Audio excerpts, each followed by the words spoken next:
You are about to listen to Only Fools and Collecting, a podcast for those who like a good moan about figure collecting and don't mind naughty words. Okay, 3, 2, 1. Hi everyone, welcome to Only Fools and Collecting, the far less professional little brother of Collecting Weekly. We're from the UK, the land of tea, biscuits, Brexit, teenage pregnancy and knife crime. How are you all, boys? Pretty good. Thanks, mate. Yep. Good. Thanks for the invite, guys. No worries. Thanks for coming along. I'm really looking forward to looking at some of your stuff. That made it just sound like I've just said I'm really looking forward to looking at your penis, but I assure you, it's just your background and bases. There'll be no penises. Hey, it's a new show. I don't know how this is going to work. Tonight, it's just me and Pete. Zach has quite foolishly handed over the reins and left us completely unsupervised. No idea why. Because we meet every fortnight, we are going to call this New This Fortnight instead of New This Week. So, Pete, tell us what you got. A load of utter shit and bollocks, generally about figures and everything in between. It's been a subject of... And right, so one thing we need to tell everyone is Pete's internet connection consists of a fucking potato and keeps dropping out. So Pete's gone. He'll be back soon. He will keep dropping in and out. But these things were sent to try us. So when he pops back, I think he's doing it on purpose just to throw us off. I think he is. I think he saw that we were just about to go live, and that's it. So Pete's fucked us. A slight technical cock up where we've just been recording for about 10 minutes, and me, like a giant dick, hadn't clicked the record button. So, so we started. We've gone from 20 listeners in the UK to 60. So don't get me wrong, we're not like climbing Mount Everest or anything, but it's good to know that we are slowly infiltrating the American podcast with more and more of a spirit. So we might be able to get a little bit more, style and class and finesse about the place and all that. We're not joined by Mr. Steve today again. Unfortunately, he sucked so much cock that his throat has just closed up completely because of clogged up semen. So unfortunately, he's not with us again this week. He's been thrown around like a rag doll. So he's, he isn't here for us. And I think Pete's just dropped out as well. So this could be an interesting one. You still there, Peter? Brilliant. Everyone's sitting at home doing fuck all, bored out of their mind. So we thought, well, that's what they need. Two slightly tubby men talking about things. Okay, so Zach wanted me to show you guys how to make a proper cup of fucking tea. Unlike that video with two American birds who didn't have a fucking clue what they were doing, this is how you make a cup of tea. It's dead fucking simple. That's a microwave. It has no fucking business going anywhere near a cup of tea. So if you've got it and you're going to make tea with it, you're a fucking heathen. Kettle. That's what you make a fucking tea with. A kettle. No poncing microwave. So, take your tea bag. Any tea bag you want. Throw it in. Hot water. Bam. Leave that fucker for a couple of minutes. Right, I'll be back. Right, it's a couple of minutes later. You seen that? It's stewed to perfection. Right, now you whack your milk in. Semi-skim, full fat, whatever you want. It don't fucking matter. Keep going. You want it the colour of He-Man's flesh. Give it a little stir. Not going to beat the shit out of the tea bag. Now, this is personal choice. If you want sugar in it, put it in, but use this, a fucking teaspoon. Give it a little stir, don't molest the tea bag. And then fucking lob that. Gone. And that is how you make a proper cup of tea. Episode 25 now of Only Fools and Collecting. 25 episodes. Yeah. True veterans now. Yeah, we are there, mate. We have arrived. Welcome. We are on episode 30. It is our birthday. Yay. We have made it to 30 episodes, which I didn't think we were going to get to without someone getting pissed off and throwing us off. But congratulations, mate. Yeah, no, you too. It's been fun. The fat fucking cunt, fat smelly cunt. I just thought of you, Ian, with the I thought no, that is you. Just your love for that word. I like the way the first, you hear fat smelly cunt, and the first thing you think of is me. Oh, Ian. How you diddling, Mr. Peter? Evening, I'm pretty good, mate. I'm pretty good. Yep, raring to go. Yeah, we've got 40. Yeah, I know. 40. Yeah. It's time flies when you're doing this every fortnight. Hello, everyone, and welcome to OFAC, the only show on CW that isn't going to actually make you shave your balls. So welcome. Yeah, we go. We're au naturel in this show, as you can see. Yeah, we're like fucking Wookiees, mate. Fucking Wookiees. It's aimed for 60 now. No, I think, definitely 50. I mean, that's a big one. I don't think either of us are running out of steam. So we'll just keep this going. You're the only fucker I get to talk to about figures. Well, yeah, exactly. So I as we said before, we came on. Even if nobody ever watches it, we'll just do this anyway. No, so unless Corona gets one of us, we're in this for the long haul. And Corona really did get one of us. Yeah, exactly. Corona really did get one of us. Hello, everyone. Welcome. Again, it is the 50th episode. And it sounds like there's a fucking helicopter taking off somewhere. Hang on. Who is that? There we go. There we go. What the fuck was that? Is it me? Hang on. It is you, Pet. It is you, Steve. Let's just mute Steve a second. You guys talk amongst yourselves. I'm going to go try and get a different set of headphones. Okay. Believe it or not, we did test this out before we came on. Yeah. Honestly, we did. So welcome. Don't worry, I'll edit it. No one will ever know. No one on the podcast will ever know. So welcome, everyone. We've reached the ripe old age of 50 episodes. How we've managed to do it, I no idea. No idea. A lot of sweat and tears and hard work, mate. Don't know who bought it. Won't by us, but yeah. So look, we just want to say thanks to everyone for tuning in. Thank you for coming, and we would like to introduce you to two very, very special people. One of our new sponsors, Backdrops and Bases. So with us is Dean and Kev. Hello, guys. How are you both doing? Welcome, chaps. Hi guys. Hi guys. Thanks for having us on. No thanks for having us worries. on. Pleasure to be here. No worries at all. So, to celebrate our 50th and the fact that we have some new sponsors, we are doing a couple of giveaways, which would probably explain the 18 people in the first 8 minutes watching. So, we've got two giveaways. We've got the first one, where we are going to randomly drop some words in the chat. And you will see a little banner pop up at the bottom with a random word throughout. There's going to be 5 of them.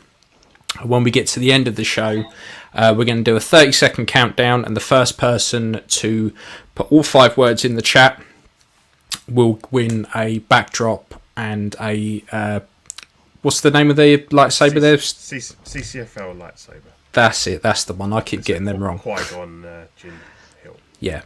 So we're going to do that at the end of the show, and we are also doing another competition with these lovely guys from Backdrops and Bases, where we are going to have a discussion at the end of the show around how people display their collection, what they use. Are they a full-blown diorama? Are they, stick a single figure in a cube kind of thing? But whoever comes up with the best idea for a backdrop, we'll have it designed by these lovely people and get 2 complimentary nameplates as well. We will announce the winner of that one in the auxiliary group that we've got. Okay, so they're the 2 competitions. We thought we'd keep it nice and simple for people. I guess that's fuck's sake. I've got nothing left on mine. I can't. I'm like max gain. Oh, fucking, I'll give up. Hang on. 2 seconds, everyone. 2 seconds. This is fucking going well. Anyway, let's just soldier on because it's fucking irritating. So yes, so that is us. Here you go. You looks like you got some fans. The Batrops bases are great. Have them in my cabinet. Yes, I have a fair few, and I have some up on my wall that I use as artwork. So very, very, very impressed with it all. So let's go straight into talking to these lovely people who have come and joined us for this show. So guys, Backdrops and Bases, tell us a little bit about it. What's changed since the way back when we first had you on? Feels like years ago now. Yeah. So to people that not listen to Only Fools and Collecting, I was invited to episode 1, where we were still in our infancy for Backdrops and Bases. Me and Kev was still collaborating then, and we're still collaborating now. So we both must be doing something right. Not a lot has changed in regards to our end. We've invested in a laser machine, so now we're able to do, the nameplates and bits and bobs, without standing on too many toes. Stoney's stands being one of them, obviously, is across the pond. But we have a really great relationship with Stoney. Kev's done work for him before for artwork and things that he's needed. And just last week, Stoney sent me some artwork for a Thanos sword stand that he just said, there you go, use it, whatever you want. So that's one good thing about Backdrops and Bases. We try to have a good relationship with everyone, artists and collectors, collectively. And I think that's what's important. Cool. Yeah, I mean, I've got a fair few of your backdrops, and I love them. I think they're fantastic. They really kind of set everything off. Yeah. So I think that's the idea behind what me and Kev sort of started, because way back when I first started doing the backdrops, there wasn't really anybody about. I was speaking to a guy called Andy Pickering, who's a fellow collector, and he was big into his 1/6 when I started printing, and he said there was a couple of guys before that used to do, backdrops and things like that. Yeah. Over the years, been and gone, and now technology's moved on, printers have got better, materials have got better, and obviously, having Kevin on board as art director has really elevated everything that we do here. Yeah, I mean, it's fantastic stuff that you guys do. I really, really like it. So obviously the last year or so has been pretty shit for most people. How's the whole COVID thing affected Backdrop and Bases? Has it been much of a hindrance, or? Me personally, I've noticed quite a lot of collectors, especially during the first lockdown. People wasn't able to go out. They wasn't able to go to work.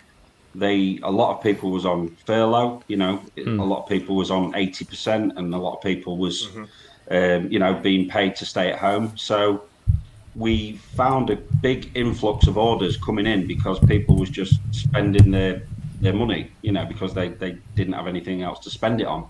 So during last year, March, April time, we got really busy. And then obviously the second lockdown hit, and then people are, started trying to get back to work. And you find that either it's that they're a lot like buses. I say to Kev quite a lot, it's all or nothing all at once.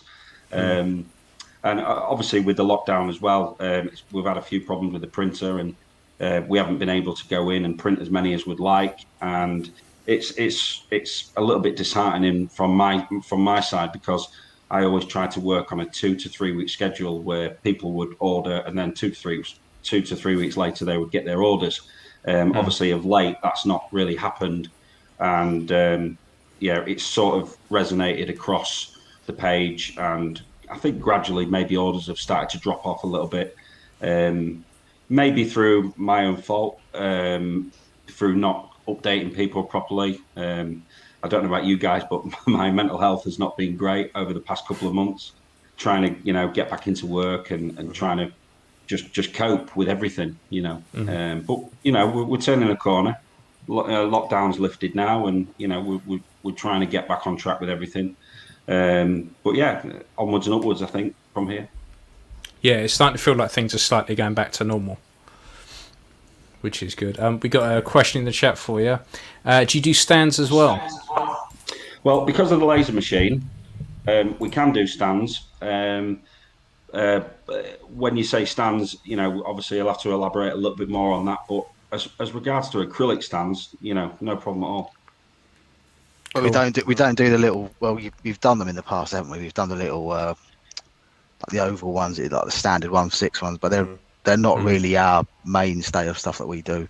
Those tiny little where you print them out and they go into little oval stands. We've done a few, but they're not really something that we do a huge amount of. It's not something that we specialise in. We specialise in the artwork, the backdrops, and obviously now we're incorporating the nameplates, which have gone down really well actually. So it's a little bit like what I was going to say. What Dean touched upon before. You sort of start to operate in a space, and then you try not to step on other people's toes. And if you know there are other people out there doing something and they've established themselves well in this community, you think, well, actually, there's no point in us doing that as well, because it just becomes a problem then, and you don't want that. It's the last thing you want is to create something that creates toxicity in a community. So we know others that do that, and they do a great service. So we step away from it a little bit. So. I think that makes sense. Note as well, and I possibly didn't realise it until I started talking to Dean about backdrops and stuff, is that you're not just grabbing an image off Google and whacking it on a piece of paper. You're actually designing this stuff. Because I had the Minds of Moria done, and Dean and I worked a lot. I sent him a lot of images, and you're actually working with that space and working out where things need to go and stuff like that. So it really is like if you send a design in, it's a bespoke piece of artwork, really. So it's a painstaking piece of work sometimes. I mean, sometimes we're fortunate enough that I can find high resolution imagery that we can use. Sometimes we can take screen grabs. Other times, so for example, recently we assisted with some artwork that was used in the promotion material for the American Psycho figure that Iconic did. I love that movie, so I spent a great deal of time researching each and every part of his apartment and his shelf, and right down to the actual books that are on the shelf, and the type of hi-fi system he had on his shelf, right down to the actual model itself. And I put all of that into these backdrops, only to then be told by Andrew at Iconic he couldn't use them all because of copyright, and I had to remove all the logos. but you do find yourself going down the road where you're like, because we're fans ourselves, everything you do start to look at screen accuracy, and if you can't find the image on screen, like through Google Images and things like that, you tend to have to start to redraw it from scratch, and sometimes it's a labour of love, and probably more time than I should spend on it for what I'm actually getting out of it, sort of from a monetary perspective. But it isn't often the case. More often than not, I'm doing it because I really, really enjoy it. So, yeah. As you can see, the one on the screen, that Techno R one was drawn pretty much from scratch. That was a blank piece of white screen, everything literally just created in Photoshop. Yeah. And it looks fantastic.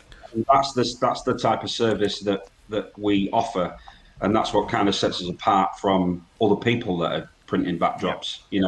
There's a couple of guys on eBay, there's a guy in America. They're all over the place now. But what we like to think, what sets us apart, is that we offer that bespoke service where somebody will message me and say, "Can you do this?" And then me and Kev will talk about it, and it'll either happen or it won't. It's one of those. But we go the extra mile. We don't charge a lot for our services, because we're collectors ourselves, and we just want people to have a good time. There's a question there. I think it was about that one, Andrew. Yeah, that's actually a good question. Andre or Andrew. It's essentially something that one of the other questions that Ian asked about in lockdown. One of the things that we did notice is that lots of people during lockdown started to, I think, review basically how they displayed their collections, and some people moved away from Detolfs and some moved over to things like Billies and Bestas, and we started getting a fair few requests of people asking. Now, everything we designed for Detolf is basically it's a 1:1 ratio. It's a square. Could it be resized for things like Billies and Bestas? Bestas not a problem because that's a square, but it's slightly bigger. And we'll always try and do what we can. But that was a little bit of a trend, and one we have seen quite a bit with people moving over to other types of cases from Detolfs. The big one last year was Moji case, and I was telling Kev about this guy's collection. $10,000 just on his display case. So that gives you an idea of how big his display collection was. But they've got the space, haven't they? And Moji case. I've spoke to the owner from Moji case. Really nice guy. And some of the stuff they do is really good, and it works for me and Kevin as well because a lot of it is flat and sidewalls, so we've got huge amount of spectrum what we can do, and as long as the image is there, HD, 4K, whatever, the bigger the better. That's what I think. So, but it's not for everyone. Some people like these big display cases, and I've seen it time and time again. They'll order a handful of backdrops, and then 3 months later they've got rid of it and they've just gone back to the wallpaper or whatever. That it's funny because I've always noticed, I've always remembered every backdrop that I've sold to collectors, and it's based on what wallpaper they've got behind their collection, and that really makes me smile every time I see it. When they've taken a backdrop down and you see. And you see the wallpaper or what colour paint they've got on the wall, and you think, oh yeah, that's Michael Talbot with the Ninja Turtle collection. Yeah, I remember him. And that's sort of a little private joke between me and Kev that we, it's harmless banter. It's just a good laugh that we like to have. And that this is it. You've got to have fun. You've got to have fun with it. Otherwise, what's the point in doing it? So. Yeah, I mean, you guys did my Indiana Jones ones, the Evil Dead ones I've had.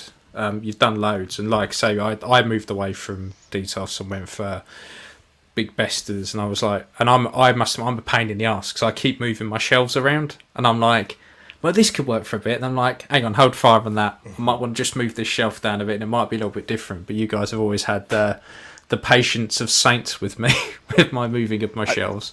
I think that the good thing about with the backdrops and the things that we've noticed as well with certain collectors is how they've got a vision of what their final display is going to be, and how they've taken the idea of having basically a flat piece of that's a great example in front of us, that Hannibal Lecter one, but basically taking something that's just a flat print and then incorporating other 3D elements into it, so having things stuck onto it, having other elements where you've got these props put into there, and the difference it makes is just it being just a basic flat printed image. It really does bring it to life, and that Hannibal one was a labour of love for both me and Dean, because it ended up being actually cut perspex on the front, where rather than it be printed, we had if you're familiar with the movie, you'll know there's like air holes in the front of the cell, and Dean had them basically machined out or laser cut out. Yeah. So cool. You had it really, when it was finished. I mean, I've not seen it because the chap was meant to be getting, I think, the bed and the sink and everything else was going to add in physically. Yeah. But the difference all that makes. The backdrops are great; they can do so much. But adding some 3D elements them yourself, like your one there, I think that is yours, Ian, with the old Sideshow, or is it Hot Toys? Which one? The indie. The indie one. The indie one. Oh yeah, the indie. Yeah, that's with my custom indie. Yeah.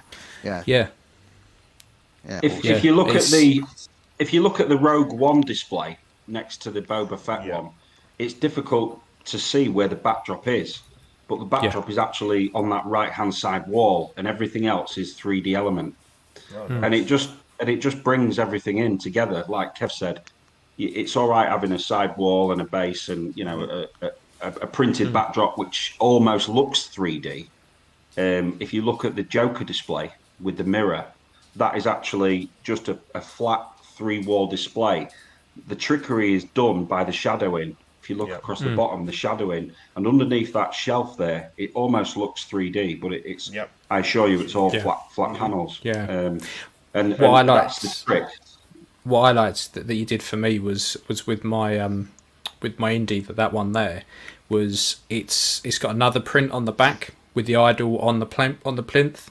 So if I ever went, actually I want indie holding the idol, I'd have the side showing that there was nothing on the plinth because it's in his hand.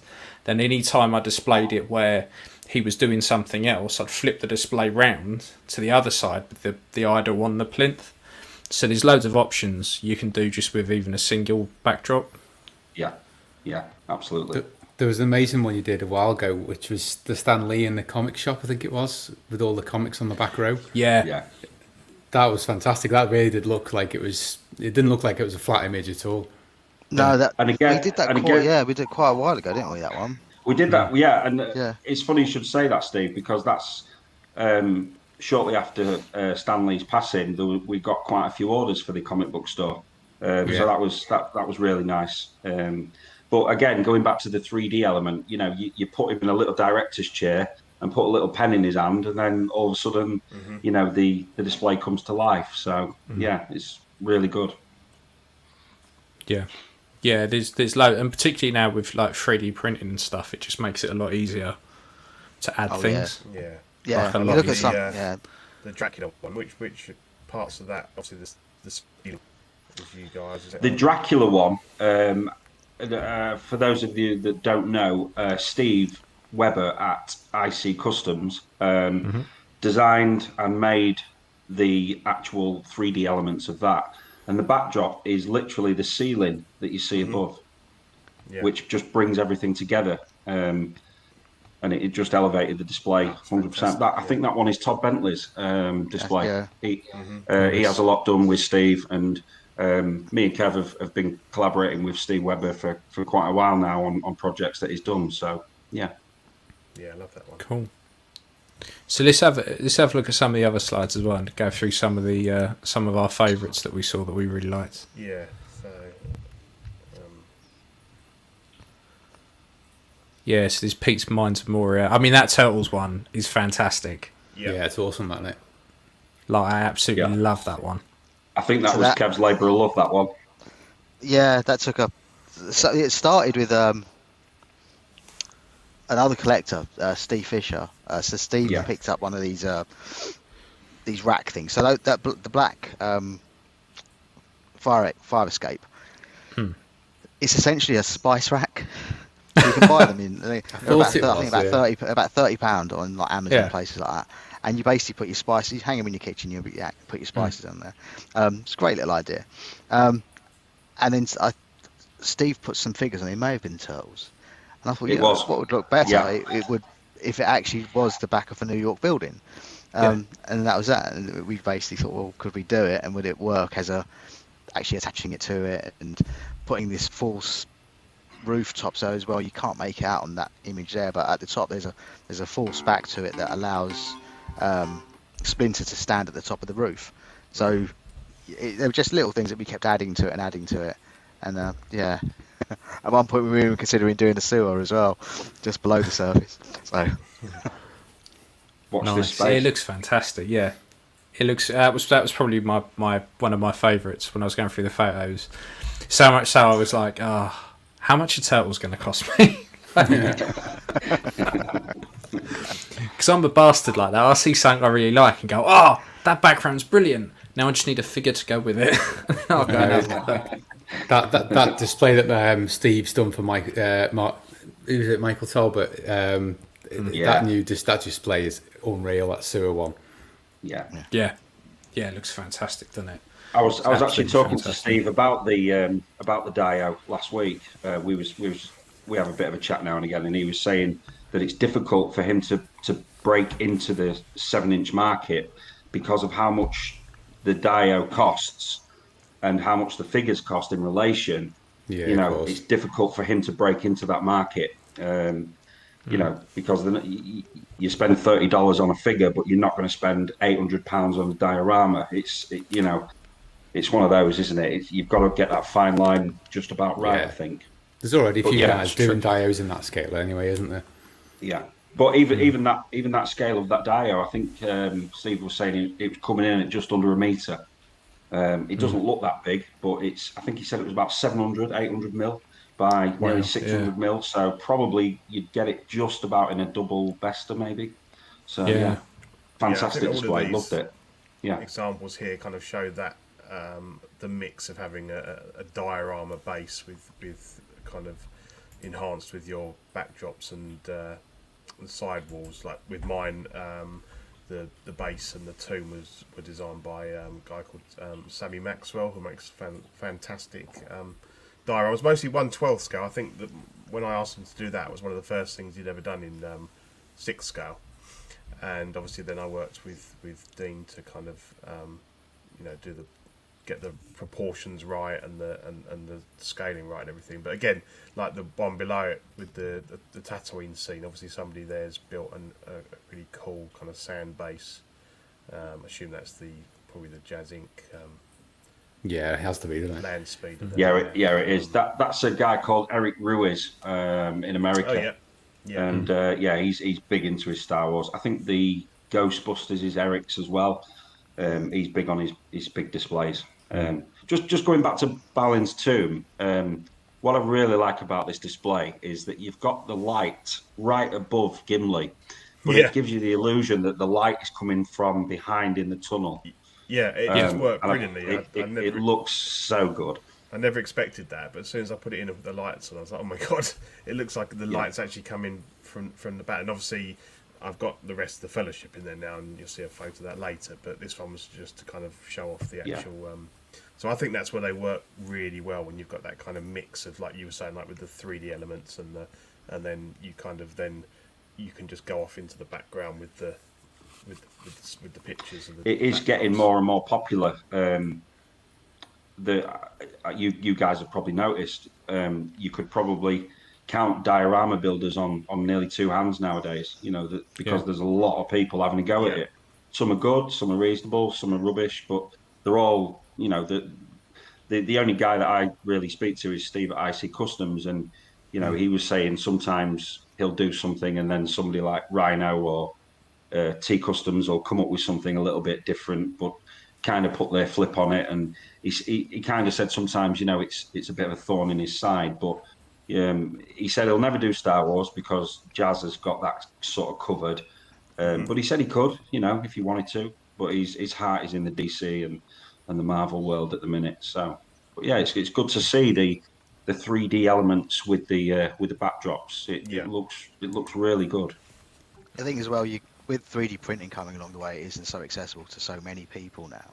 I mean, Steve Ure gave me quite a crash course in 3D printing a little while back, and I've been banging away at sort of modelling and stuff like that. And once you start to be able to create your own 3D elements yourself, the other stuff, like the walls, the surfaces, I'm not saying they're easy to do, but they're the large sort of flat surfaces that you can produce fairly simplistically. But it's the more difficult sort of things that you couldn't model with a piece of clay that now you can just print if you're fortunate enough to be able to grab the models. And I was having a chat recently on one of our other group chats, and one of the guys was talking about doing canisters for like Star Wars. And when you go into some of these sort of like places like Thingiverse, you just stick a fairly rough rudimentary search in, you'll find a load of these models already exist. And if you've got a 3D printer, you just download the model, bang, before you know it, wait overnight, and the next morning you've got a new model there to paint and stick into your dio. So I think it is becoming more and more accessible with people being able to do it themselves. Yeah, 3D printers are getting easier to use as well. Very soon it'll be plug and play, and everyone will be doing it. Yeah. Once you've got it dialed in, it's ridiculously easy to print stuff off. Yeah. So having the ability to be able to produce a backdrop and then add to it with bits that you can just print and then go, oh, no, I don't like the look of that. Well, it don't matter because you've not really spent any money. You just print some more and tweak it. So, yeah, it's Yeah, it's good. I think barrier there. I think technology. I think technology has moved on quite a lot in the printing world, especially as well. I mean, Steve, you just touched on 3D printers there as well, and it just generated a bit of a memory for me. I've been printing 20 years now, and we used to do lithographic and all that kind of stencil printing back in the day, which took huge amount of effort to do. Nowadays, you just load your board onto your footprint of your bed, and you sort of press play, and you can literally print directly onto the substrate nowadays. And substrate printing is the way forward because it's still in its infancy itself. It's only been around 5-6 years. And that's another thing that sets backdrops and bases apart is that everything is substrate printed. Do you want to explain that a little bit, Dean? Yeah, basically. So substrate printing is that the ink is on the board itself. So if you can imagine a board that's got a vinyl print put on top of it, it's done in layers. So you'd print the vinyl on a digital media, then you'd have to laminate it, then you'd have to lay it on your board, then you'd have to trim it out. Nowadays, with substrate printing, it's literally pretty much like your inkjet at home. You see the laser head coming across, and it's printing as it comes out, and that's pretty much how substrate printing is done. But with what we use at our place is with UV inks, so it's instantly cured, and it's not going to fade because it's UV printed, and it's done with matte inks as well. So when you take that photograph, you're not going to get any glare from your photos. So yeah, I mean, you just generated a memory there, Steve. So yeah, good. Cool. So throughout 2021, then what's the one thing you've been asked to do the most? Is there any particular franchises? I mean, I'd imagine you get a lot of Mandalorian requests. I'll leave this one to Kev. I think we had a lot of Mando ones because that was definitely something that came up a lot. I think sometimes we in 2021, because as Dean touched on before, we had people sort of looking at their retrospectively at their collections and sort of saying, oh, I could improve this, I could do that. We were getting some sort of curveballs from here and there. We were like, oh, I've never done anything like that before. But yeah, when it came to popularity, I think Mando was definitely out there. To the point that I'd done a few and I was like, just tell them there's four or five on there already. Just pick one of those. There's only so many ways you can design a desert backdrop, isn't there? Yeah. Where people get precious about certain scenes, and then like some of them you have to play and just say, look, that's going to take me just days of artwork in, and I'm not going to do that for what they want to be able to pay for it. So it's just not possible. But like even like the white spider scene, like in the snow, I think one person asked for that at one point, and we're like, I'm not redrawing that spider. Jesus Christ, no. But then other things, like the season 1 is really simple stuff, like the moment he walks through the door into the first bar, or that cantina scene. So yeah, the classic stuff, which always sells, I guess. Yeah, I mean, I suppose Star Wars is always generally going to be quite popular, but when everyone's trapped indoors with only really the Mando for company, I guess people are going to be all over that. Yeah, and they had a steady sort of just dropping of figures and other merchandise, and the obviously Grogu. So yeah, it's been interesting. It's kept us busy. It's kept us on our toes, that's for sure. One thing I will say is, with us, we can move with the times. So when a figure drops, we'll have a backdrop ready, if that makes sense. And because everything's printed to order, you can still order whatever's on the page. Because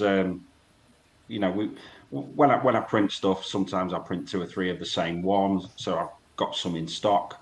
If I've got some offcuts, knocking about, I'll knock a few, like Kev said, I'll knock a few Mandos out. And then you've got them there. You know, if people want to order it, bang, it's in the post the next day. But it's difficult to put my finger on which one I've sold the most of. If I had to guess, it would probably be the Death Star Corridor, closely followed probably by, I would say, the Mustafar one with the, is it the Dark Side Anakin, with the flames behind him? That did really well. But again, it depends. Like when the Emperor came out, everybody wanted the window behind, and that flew out as well. So it's as I say, we move with the times, which is really good. We've actually designed a backdrop and base for Lando Calrissian, but obviously we haven't put it on the page yet because you know Lando, we don't even know when Lando's coming out. So you know the Lim Toys Gunslinger, everybody's wanting it, everybody's waiting for it. Kev designed 6 displays back in 2020, and we're still waiting to put them up because obviously we didn't know about COVID, we didn't know about lockdown, and everybody would assume that this Lim Toys figure would be coming out by now. I was going to drop it on the page when the Red Death came out, but I wanted to wait, if you know what I mean, to get that buzz, to get that feeling of, right, here's Arthur Morgan, and there you go get your backdrops. So well, allegedly it's still coming out next quarter. So and then next quarter will be the one after. Yeah.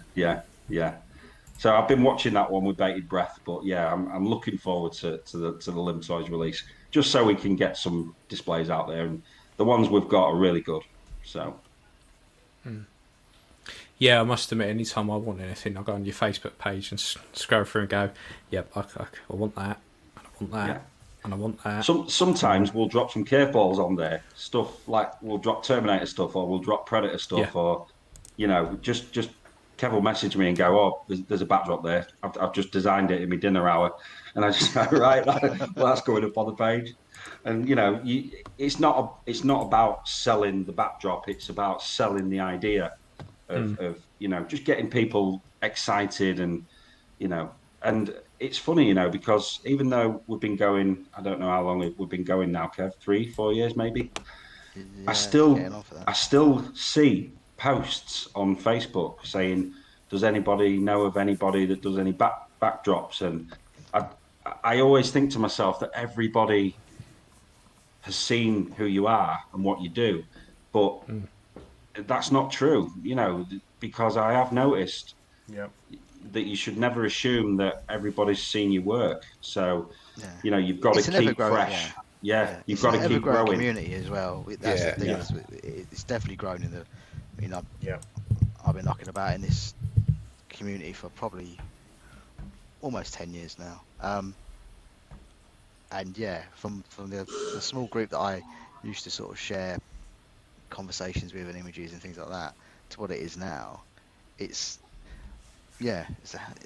just the saturation of the different companies that produce now as well. So it's a different animal completely. There are people coming and going all the time now in the groups and all that, isn't it? You know, there's new names cropping up every 5 minutes, and you see the same old daft newbie questions which everyone's like rolling their eyes at.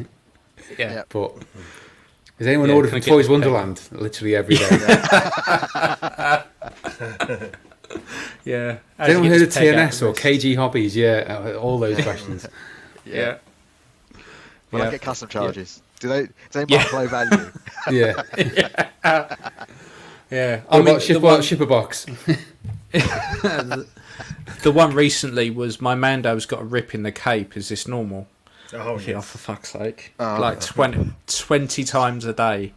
Like, yes, put the sling through it, it's fine. Like, and the best one is, should I buy Iron Man or Batman? Like, whichever one you like the most. I fucking hate that. What should I buy, this or this? Well, it's your fucking money. Get whatever you like. And they couldn't be more further apart. Like, one's Mrs. Doubtfire and the other one's like Superman. And it's like, Jesus. It does get a bit like that. You do see it constantly, but yeah, cool. Bless him. Well, yep. Well, bless them. Well, look, thanks for that, guys. I could sit and look at your backdrops pretty much all day, but I would guess we wouldn't have much of a show if we just sat and did that for another 40 minutes. Just double check that's not a euphemism, is it, Ian? Maybe.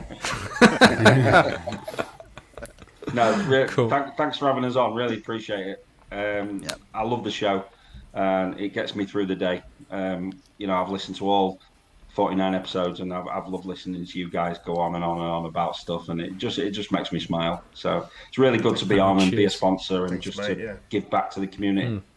I mean, it must be great to be on such a polished, streamed, high quality podcast like us. That's and then this one, obviously. Yeah, and then this one where we can't click 2 buttons. Brilliant. Well, look, let's go into let's go into showing off what we bought. New this fortnight. What have we all bought? What have we got? I've got nothing. So am I going first? Am I? Straight over to you might as well, because you fucking bought everything. Yeah, I know. Well, the thing is, I mean, it's a running joke that I always pre-order everything, which I pretty much do, to be honest, because I never know what I'm going to want. I mean, left to right here, I actually already used to own Boba Fett, and I had the Sideshow one and sold him. Regretted it ever since, and then this is the 40th anniversary one, which comes with a bizarre array of accessories, because you can either have this look or you can have the.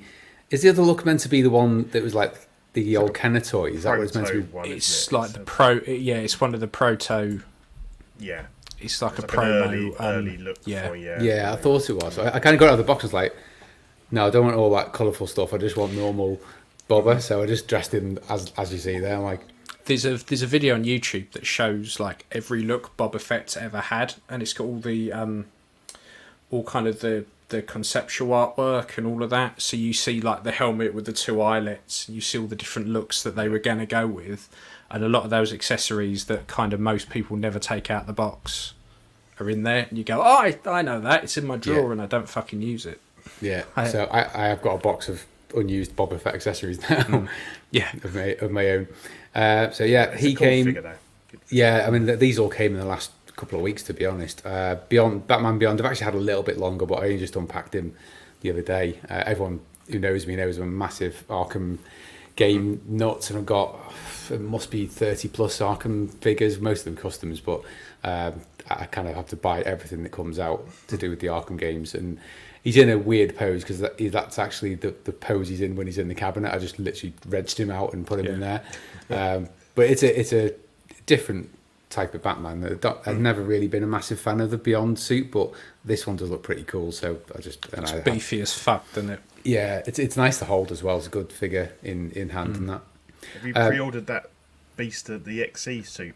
Yeah, that is that's probably one of my favourite Batman suits ever of any kind. It just looks amazing, and I can't wait to get that in hand. We hope they do Freeze to go with it, because I think that those 2 figures together would just look amazing. Looking at Cap, no, I don't always pose my figures with the plastic on. I know some people like to do that. I have got Age of Ultron Cap, and which I love because it's got the white on the arms, and I ordered Endgame because of this, the scales on the chest, which is obviously a classic look as well. And it was always going to be a toss up whether I prefer AOU or this. So let's just got him out of the box today, stuck him next to AOU, and instantly said no, I'm keeping AOU. So this is now back in the box and it'll be going up for sale. I just something about the AOU outfit. It's a bit more vibrant in colour. It's a bit it just looks more like the comic book type Cap. Whereas the Endgame, it's a nice figure, but the blue is a bit too muted for me, and the lack of white on the arms, it's just unfortunately it's made it so I don't want to keep it. It's a better quality figure though, that's for sure. So if anyone's looking for a Cap, definitely get the Endgame if you can't get anything else, because it's a great figure. And then So Billy Butcher. Obviously there's two sculpts for this. The other sculpt is never going to see the light of day in my house. because it is a shocker. But this sculpt here, it doesn't photograph well, this figure, you know. I took a photo, I could have took a few photos and I just couldn't get it to look good. But it's one of them figures where it does genuinely look better in hand. And a very hit and miss with the sculpts, but this is one of their better ones. The baby's not the best, but it looks all right from a distance. I just put him in that pose because it's a classic from season 1, isn't it, where he's like firing the baby. It's quite a hilarious scene. If anyone's still not watched The Boys, please go and watch it because it's just such a good show. I got 4 figures in the last few weeks, and I had a mad scramble over the last 24 hours to unpack them all to photograph them for this podcast. No, that's nice. Yeah, you had a bit of a hole. Very exciting. I definitely did. From coming up from Dean. So that's what you got, Dean. So this is. I've been doing some work for Grievous Studios since we got the laser machine. Frank Yeager approached me to do some foam inserts for this custom figure. It's obviously very high end, and he was kind enough to send me some parts just so I could, make one myself, sort of thing. So he sent me the head sculpt and all the bits and bobs.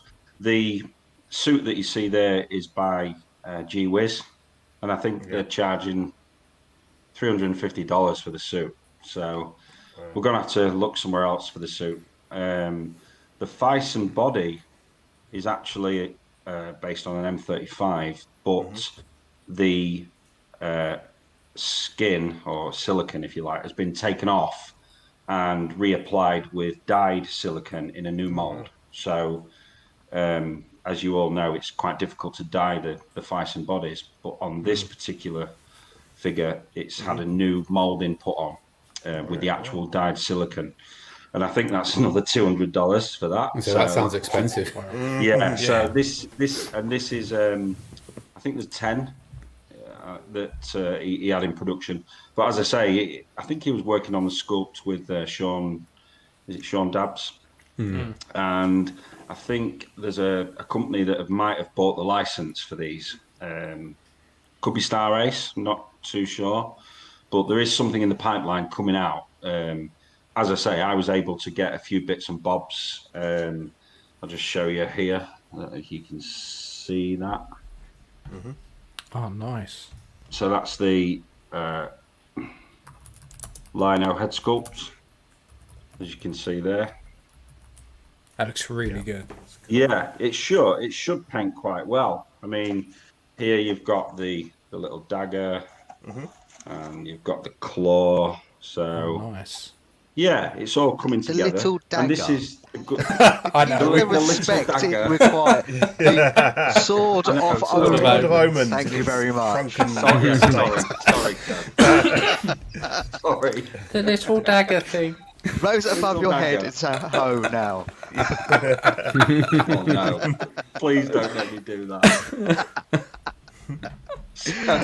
I'll do it. No. Here we go. Now we can stand it up and everything. Go on. Cats. The little dagger. And then you got to switch it out to the big one. Please edit that out. So yeah, Edit out. Ask me my new fucking ringtone. Oh my god! You have to play that on every podcast now. So anyway, yeah, looking forward to putting this one together. So yeah, this is a good thing about backdrops. We get to speak to artists and people, and we get sent stuff, and like I say, it's about helping each other out. So yeah, that's my new this fortnight. Very cool. Tandy, clip that. Yeah, so I've been sport really. So Dean and Kev sent us some of these nameplates to finish off my Back to the Future collection. So I've got everything in a big Immortal display case for my Back to the Future stuff. So I've got everything kind of spread out a bit, and I hate Hot Toys bases. Like, I much prefer their little black oval ones to the big new ones you get. I don't like Doc's kind of weird Marvel type stand that you get with him. So, but I miss having, and with my Back to the Future 2 Marty sitting in the DeLorean, but I like having nameplates next to stuff with what it is. So they very kindly knocked me up some Back to the Future 2 ones. My favourite by far is the one for the actual DeLorean. I love that one because it's got all the film studio stuff on and DMC at the bottom, and yeah, it's the bollocks. So that's finished off my Back to the Future display quite nicely. The only annoying thing I've got with my display is because it's a big display case, it kind of lifts on and clicks on. So, and because I've got the weather vane, I've got to lift up quite high to be able to just drop it on. And I had them all nice and balanced where I wanted. And as soon as it went, boom, the Doc one went, fuck off. I went, oh, for fuck's sake. Right. So I had to try and like lift, because it was right by the edge, I had to try and kind of lift it up and put it in. I thought, if I drop this now, I'm going to lose a finger. But yeah, I'm absolutely loving these. They came out really, really well. The only thing I need to do now, there's a guy that does the decals for the tyres, but they're not water slide. They're do you know you used to get those like rub-on pictures that you'd put on a piece of paper and you'd get a coin or something and rub it on? Yeah, I love doing them. Yeah. So he does those, but with the Goodyear stuff for the tyres. Is it Mcfly? I had no idea. I found it's off a website. I found a website that does that. The little cable ties, because what I eventually want to do is put all the proper wiring on and do the footwell and all of that. The only problem with them transfers was you used to rub it on, and I think you've done it, peel it off, and like a strip had come off with it. I think that's it. Line it back up and then try and get it on again. Yeah. So because I used to have decals on there, and then I noticed once that because it doesn't get freezing out in my collection room, but it gets a little bit colder sometimes in the winter, and they started to curl and come off. So I was like, I mean, they look great when they were on. Yeah, because I've got the water ones and I haven't been brave enough to do it yet. What if did you coat them with any kind of gloss or like an acrylic or anything just to try and? So I didn't with this rubber because it would mean having to paint like the whole tyre. Yeah. Can you hear that? Some cunts letting fireworks off. Yeah. Brilliant. They must know it's our 50th. Thanks. Yeah. Cheers, so guys.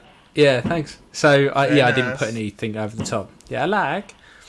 So yeah, I just need to get that sorted, and then it will be finished. Well, saying that, I thought I was finished. I thought I finally had a complete line of Hot Toys, and then Hot Toys heard that and went, "Oh, fuck off, Ian. You're not going to have a complete line. No. We're going to tease you with some more stuff." See that later. And then, has anyone done a tutorial about putting all the extra wiring and stuff? Because I'd like to do that as well. No, but it shouldn't be too hard. To be fair, because you're just laying it across, really. Yeah, there's quite a lot of it. I know there's quite a lot goes in the cab, isn't there? Didn't Bruce Hodge do all that?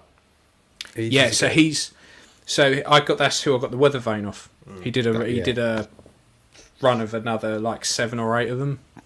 So I jumped on that, and thanks to that weather vane, I actually got the display case, because that was when I never used to have my DeLorean in a display case. You used to sit on the side, unmolested, undisturbed, and my missus went to open the window and she was wearing some stupid scarf thing. It hooked round the weather vane, and as she stood up, it just ripped the little bit that it connected to straight off the back of the DeLorean. And I will never forget this. I was at the post office posting something. I got in my car and looked at my phone, and there was just a message with, "I'm really sorry with this bit of DeLorean." And I was like, I'm not even like, I'm literally like white hot rage. And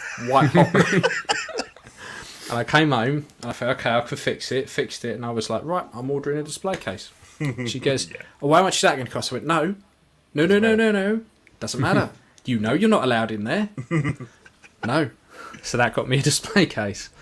It's wonderful what you can get away with when they break your shit. But But yeah, and then I also got a flippity floppity Grievous, which we'll talk about in a minute. But yeah, that's me. That's all I got. Cool. That is it. I think it's been. I think, to be fair, I think Steve's kicked our asses yet again. Yeah, because save it all. Yeah, he doesn't come on for a while, and then when he does, he just drops like 5 or 6 figures, and it's like, oh fuck. Yeah, he does. Cool. So I'm going to sell half of them, so it doesn't really count. No, true. The advantage of pre-ordering absolutely everything is you do get to sell a fair bit. Yeah. Yep. Cool. Right. Well, let's see the wealth of stuff that has come out. New releases. Fucking drowning in stuff. We are. Fuck all. Yeah. Grievous. Grievous is all that's come out, and it's been, should we say, a mixed bag with this one.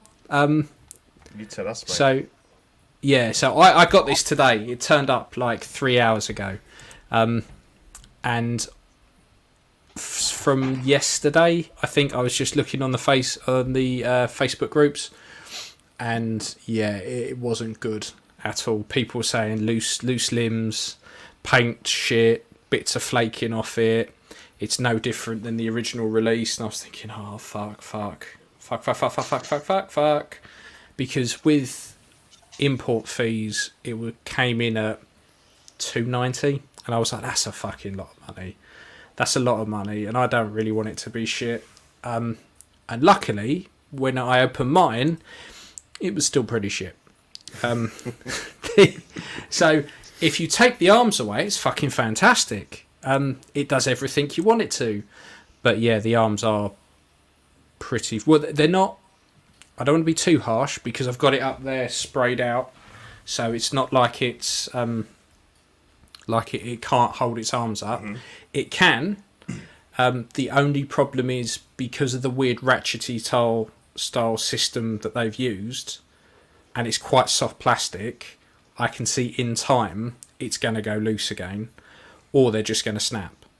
Because if you imagine a figure where every single joint is a wrist peg, mm-hmm. and then wake up from that nightmare in a cold sweat, because that's what this is. Wrist pegs fucking everywhere, but ratcheted wrist pegs. So the shoulders, because they're a soft plastic, the ratchets are really hard. So you start to bend stuff, and you see the nub, which you would normally have a hand on, start to bend, and you're like, that's gonna fucking go at some point. So I've messaged Sideshow to say, look, all the arms I've got get to a point where they are going loose. So, what can you do? And their returns team are going to message me. I don't want to return it, because I kind of like it, and I can get it into these poses. The only... It's a trap when Sideshow announced new Grievous. Yeah. So, I mean, look, I've always said the old Grievous is like a 10, 12-year-old figure at this point, so it's always going to be loose and floppy and shit. I expected this, because it was new, to have not got to that floppy stage. But they seem to have just... Then? Brand new, is it yeah. A new figure? Yeah. No, I mean, is it completely redesigned? No. Versus the old one, or is it just like they found a load in the box No. somewhere in a factory? So I had the old one, and I can't see. The only difference is the cape on this is a lot better. Everything else is exactly the same, down to the fact that the actual faceplate as well clips off like the original one did for the exclusive piece. Thing is, I never thought Grievous was a bad figure. It was just a bit floppy. I can fix the joints that are floppy with a bit of nail varnish, but that's not going to stop them breaking. It's not so much the floppiness that I'm worried about; it's the breaking of the joints, because But then again, they've used, instead of using one piece and stuff, they've used 2 moulded pieces that they've joined together on some of it. So if stuff does break, there is a possibility to pop it open to be able to fix stuff. But yeah, I'm still a little bit like, fuck. So I'm going to wait for Sideshow to come back, see what they say, and then make a decision as to if I go, right, take it back or keep it and wait for the inevitable break. I mean, because to be fair, I have it displayed like sprayed out. I'm not going to keep it like that. I'll have it like this on the right hand side because that just looks better to me. But yeah, So you get I was a bit 8 hilts and you get 4 separate unlit and then 4 separate lit. Yeah. Because even that is not how they do it now. Because if they'd made it new now, they would have had the swap out ends like they did with Obi-Wan. So you can tell it's just a straight my Obi-Wan only came with a hilt. The Mythos one, yeah? Yeah, but it has the hilt and then the end comes out and then the blade's attached to the end bit and it slots in. So that's how they would have done this if they'd done it as a brand new. Yeah, they've just directly copied it as it was back then. Yeah. OG fan, nothing I enjoy more than having to fix a brand new £300 figure. You obviously don't know me. I will rip apart a £300 figure for fun. Yeah, but this is the gamble you take when you buy a Sideshow. I don't think it's a gamble. They're always shit. Yeah. The thing is, true. I really want the animated Obi-Wan and Anakin, and I'm thinking, okay, how are they going to fuck those up? How are they going to balls those up? Because I'm thinking, are they just going to dig out like the old floppy, fucking bullshit clone bodies and just whack them on those? Like, whereas before I wasn't that worried because I thought, let's shove it on a new body, it'd be okay. And now they've just literally remade a figure like a 13-year-old figure and made it as though it is 13 years old. Yeah. Like, I'm now a little bit like, oh fuck. But can I tempt any of you? Have any of you decided to order this? I don't think you have. Well, you've really sold it to us, haven't you? Yeah. I think your Sideshow sponsorship is on the way. I think it might be. Yeah. Do you want to spend a lot of money? Do you want to buy the shit that you got to fix? Buy this figure now. You've got no chance of moving this on to anyone that's just heard what you said. No, exactly. Exactly. No chance. No, I mean, I'm going to have a proper play around with it tomorrow, and I'll see what Sideshow come back with, and then make a decision whether or not I want to keep it. But the thing is, if I'd paid, say, 200 quid for it, not a problem. I wouldn't even quibble. I'd be like, okay, fine. But as it was punching towards 300, I'm a bit like, it's a bit much for me. So Ryan Smith, they now people moan about the crap bodies they use. So why don't they improve them, especially asking hot prices? Particularly when you can buy a really decent body for 15, 20 quid, and they're solid as anything. There's no excuse for that, really. So that body, tenner. Yeah. Absolutely fine. Yeah. Like, not a problem at all. And then you get a Sideshow body that's brand new, and it wangs around like a limp dick, and I just don't get it. I mean, I understand the old clone ones because they were completely different to any other body, and they're like 12 different bits stacked on top of each other. So I get why they're loose, but there's no need for it anymore, at all. No, it's poor, really. So instantly you're kind of thinking, right, I'm going to buy a Sideshow figure, but I need to do a body swap. Because the amount of figures that we've bought, old Sideshow ones, the first thing you think, right, I've got to put it on a Hot Toys body, and when they're charging the same or even more than Hot Toys, then you're thinking, I've got to spend all this money as well on top of it. It's just not worth it. I mean, they've done some decent figures. I can't actually fault the Skiff Guard Lando and the Mythos Obi-Wan. I know that they've fucked it up when they've re-released it, putting a shitty body on it and stuff, but they have. That's like a massive own goal. Yeah, like, I don't know why they did that. No, the classic pose for him that's on the box, but he can't do it now. Yeah. But most of the time, then you know that you could have problems. Yeah, it's a shame, but like I say, I'll see what happens with it, and I'll let everyone know next week if it's fucked off or not, or if it's still here. And that was it for new releases. That was it. I can't believe that's all we've had. Yeah, that's it. Yeah. There was nothing else. So the thing there's shitloads of pre-orders for you coming up. I know. Oh yeah, I think I've pre-ordered half of them as well. Just let us know which ones you have and you haven't. I will. Yeah. So let's move on to Steve's favourite section. Coming soon. So we're going to rename this Steve's pre-order list.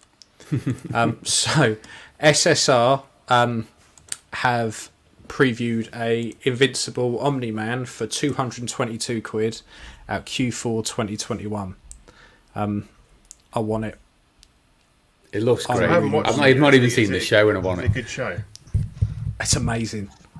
Yeah. It is by far one of the best comic book things that I've seen in ages. And I stumbled on it completely by accident, but it is fantastic. Yeah, people have been telling me recently, since I started seeing this figure, I was like, been asking around if you've seen it, and people said, yeah, it's fantastic. So it's on my watch list on Amazon now, and I just need to watch it before I even try and order this. The first episode is fantastic. You literally, you kind of watch it and you go, okay, for a big chunk of it, it's a typical kind of superhero thing. And then it gets to the last 5 minutes and it's fucking brilliant. Just pure carnage, and it's amazing. So someone said it's like the Boys type of humour and level of violence and stuff. Yeah. There's definitely this definitely pulls on that whole like mixing the superhero and kind of reality worlds together. Like how would it actually work, kind of thing. So all made for adults. So what do we know about the figure? Because there's very few pictures. There's basically this one picture. That's it. Yeah, that is it. But to be fair, I don't know what else you would really need with it. No, maybe a couple more hands would be nice. But it's just odd nowadays not to see the usual, landscape picture with he's got hands as an accessory and all that kind of, because he doesn't look like he's coming with much. But it's just odd not to find that. I think if you go on at 1/6 kit, you can now. They might have see now, it. yeah. Yeah, it is up there now. Originally, it was the old one picture that was floating around. Mm-hmm. But yeah, I don't think you get much. It might be a couple of hands. It's on a Feiston body, isn't it? Yeah. So that makes it a bit more expensive than normal. But if they do Invincible as well, so because the only problem is it's again, if it's only just a single figure, what the fuck do you pair it with? Because it won't really pair with much else. So they do Invincible as well. I could be tempted. Very, very tempted. Yeah, the list for it is like you get the head sculpt, the body, the costume, and 5 hands. That's all you're gonna get. Yeah. And what was the price on that one, Ian? I'm happy to spend cash on toys as much as next. But I don't think that the figure is a little basic for the price. The price on that one was £222. Yeah. So it is. 65, 75, 70 quid of that is the body, obviously. But still, it's quite a lot. It is a lot. It's like $350, isn't it? Yeah. But then it's all covered. So do you really need a Feiston? Could you not have a tanked up body with joints? You wouldn't notice. They've done it for the bulk, haven't they? But yeah. I don't think it's worth that, but yeah. That's what's put me off ordering it, because I haven't seen the show, and I'm like, don't really. I like the look of it, but it's a bit much when you're not even sure if you like the show or not. Yeah. Well, we're on the fence on that one. So there was also Infamous again with Shadow Void. This is more like it. 130 quid at Q4 2021. Yeah. I like this. It's cool. I like it. It's funny because I just watched the third, the second What If yesterday, and she's in that. Yeah, it looks good. Yeah, for 130 quid, I don't think you can go wrong. It's cheap as chips, isn't it? Super cheap. And they also announced another run of the Space Wizard. Yeah. Yes. Yeah. Because it was that popular, so I can see these. I can see them now. They know how popular the last one was. Making, because I can't remember the name of the big guy. You got the big fuck off guy, and the guy who got stabbed and laid on the floor for like Infinity War and then died. Yeah. So I guess he's just his figure comes with a special slot that you just shove a spear in. So you just have him laid on the floor. Yeah. They must have developed a new body for this as well, because she's quite a tall bird, isn't she? She's massive. She was at least the same size as the Space Wizard. So yeah. So yeah, I think if you've got a Thanos, these are a must by far. And for 130 quid, I don't think you can really go wrong. You're going to end up getting them all at some point, because they'll make all of them, won't they? Yeah, for sure. And Thanos in that episode was fantastic. Really made me laugh. Yeah, I've been really liking. Have you not? They're well worth it. Yeah, they are. I was surprised. I was surprised how much I liked them. 3 of them now, and I've liked all of them so far. What's I've not that? even had the zombie one yet. What if? Yeah, I've watched them. Yeah, they're really good. I like that one, the T'Challa one. Yeah, the Thanos was in it. Yeah, quite a humorous take on this character. Very funny. Yeah. I really liked the last one that was on as well. Yeah, that was good. Yeah. Like I said, I'm hoping they don't leave the zombie one till the very end. I want them to get to that one because that's what I'm waiting for. Yeah, I think I saw it was episode 5 or 6 out of 8. I think there are. So I would love it, absolutely love it, if they picked up that comic run that was Army of Darkness versus Marvel Zombies, and it's just Ash Williams taking out all the Marvel Zombies. I would legit absolutely fucking love that. That would be amazing. I can't see it happening. To be fair, no, you might run your own with that one, but yeah. No, I could do that. I'd like that. So, while we're on the space theme, we've got the X06 Janeway, £146 off of Sideshow, out October to December 2021, and it's already waitlisted. Yeah, I saw. Is it now? Wow. Planet Action Figures, they got sold out on it already. Yeah. I mean, I didn't know that many people like Janeway, if I'm honest. I fucking hate her, but I know you're a fan. Yeah, I don't mind Voyager. I don't mind it, but and I just thought this was a weird one to lead off of next after the Next Generation. But they seem to like giving everyone coffee. Yeah, I suppose they're going to deal with the captains, aren't they? Yeah, they're doing a captain line. They need to do the only 2 things I like about Voyager. Yeah, we know. They both belong to 7 of 9.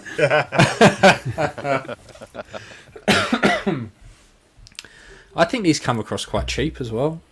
Like, I don't mean they look cheap. I mean they are quite 146 quid, even with shipping and tax and stuff. Yeah, I think it was about 185 all in on Planet Action. So yeah, it's not bad. I mean, these days if you get something decent like that for under 200, I think you're doing all right. And it comes with a decent amount of accessories.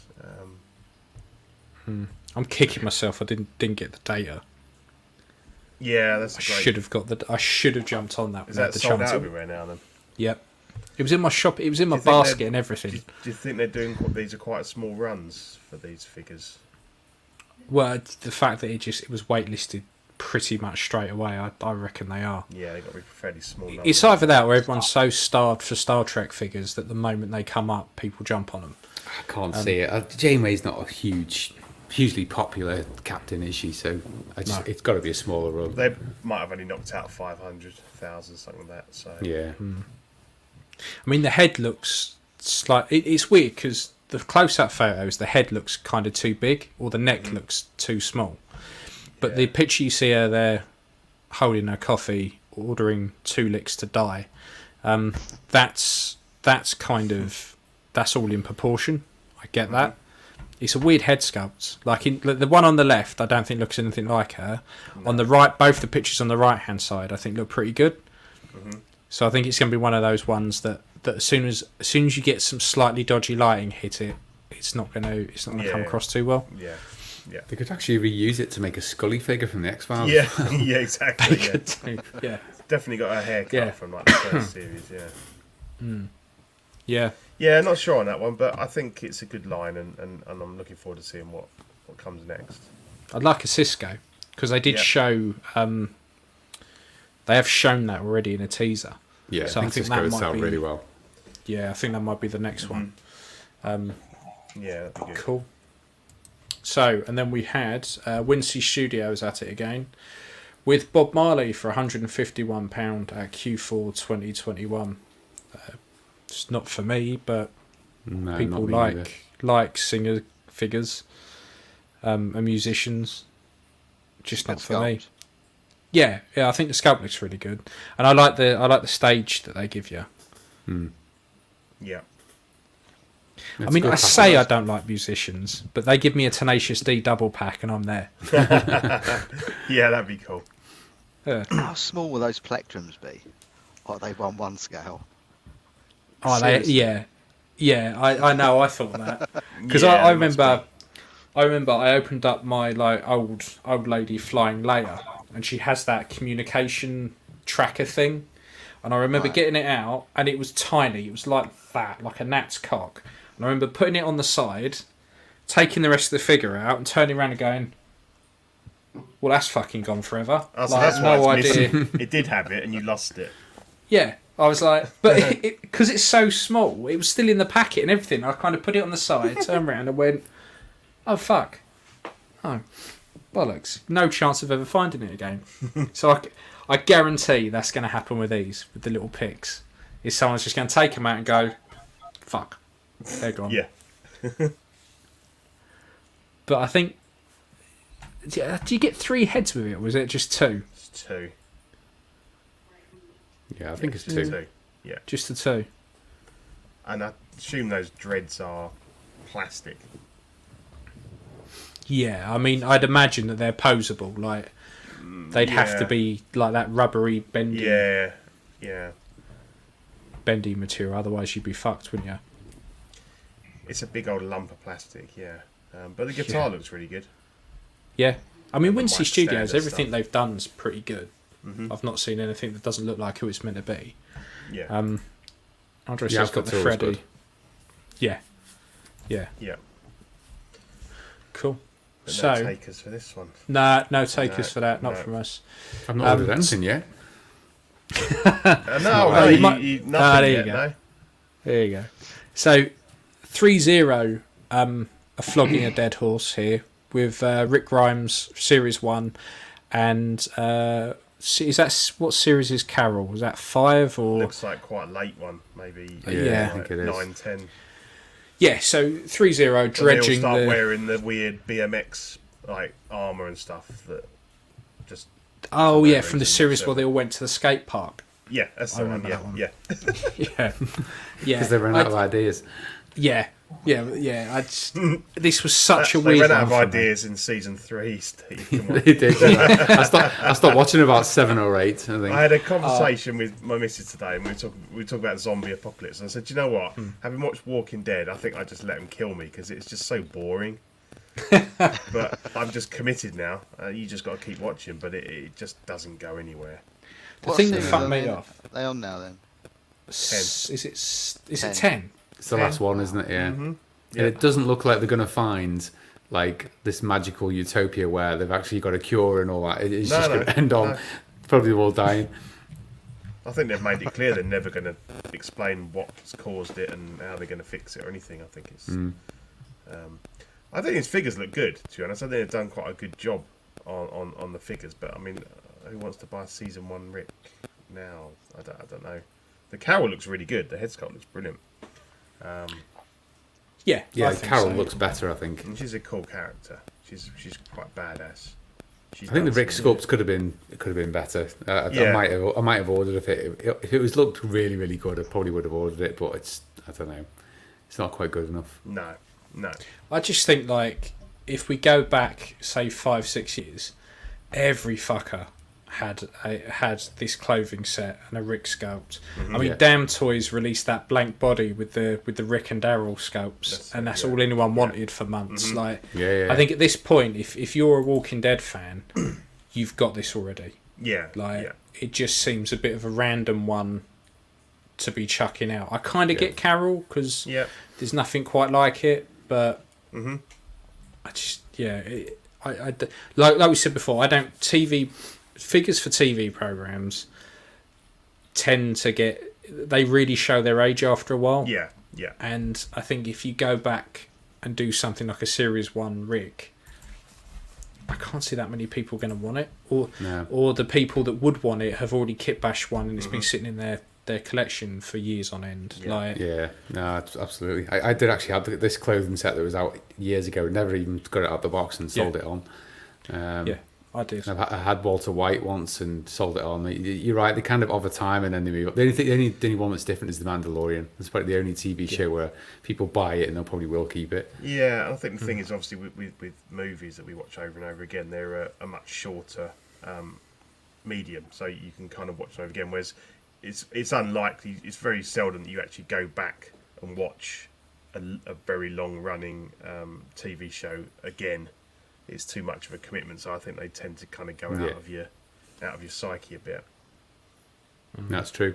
Like Game of Thrones, it was great, but I can't imagine that I'd ever sit down and watch it all again. I find with a lot of the HBO stuff, for us over here, it's not that easy to go back and watch it again. Because like Sky will chuck a box set on every now and again, and then suddenly they'll take them off, and you can't fucking get hold of them for ages. Yeah. So it means then you got to spend a fucking fortune. I bought them all on Blu-ray, but will I ever go back and watch them? Or probably not.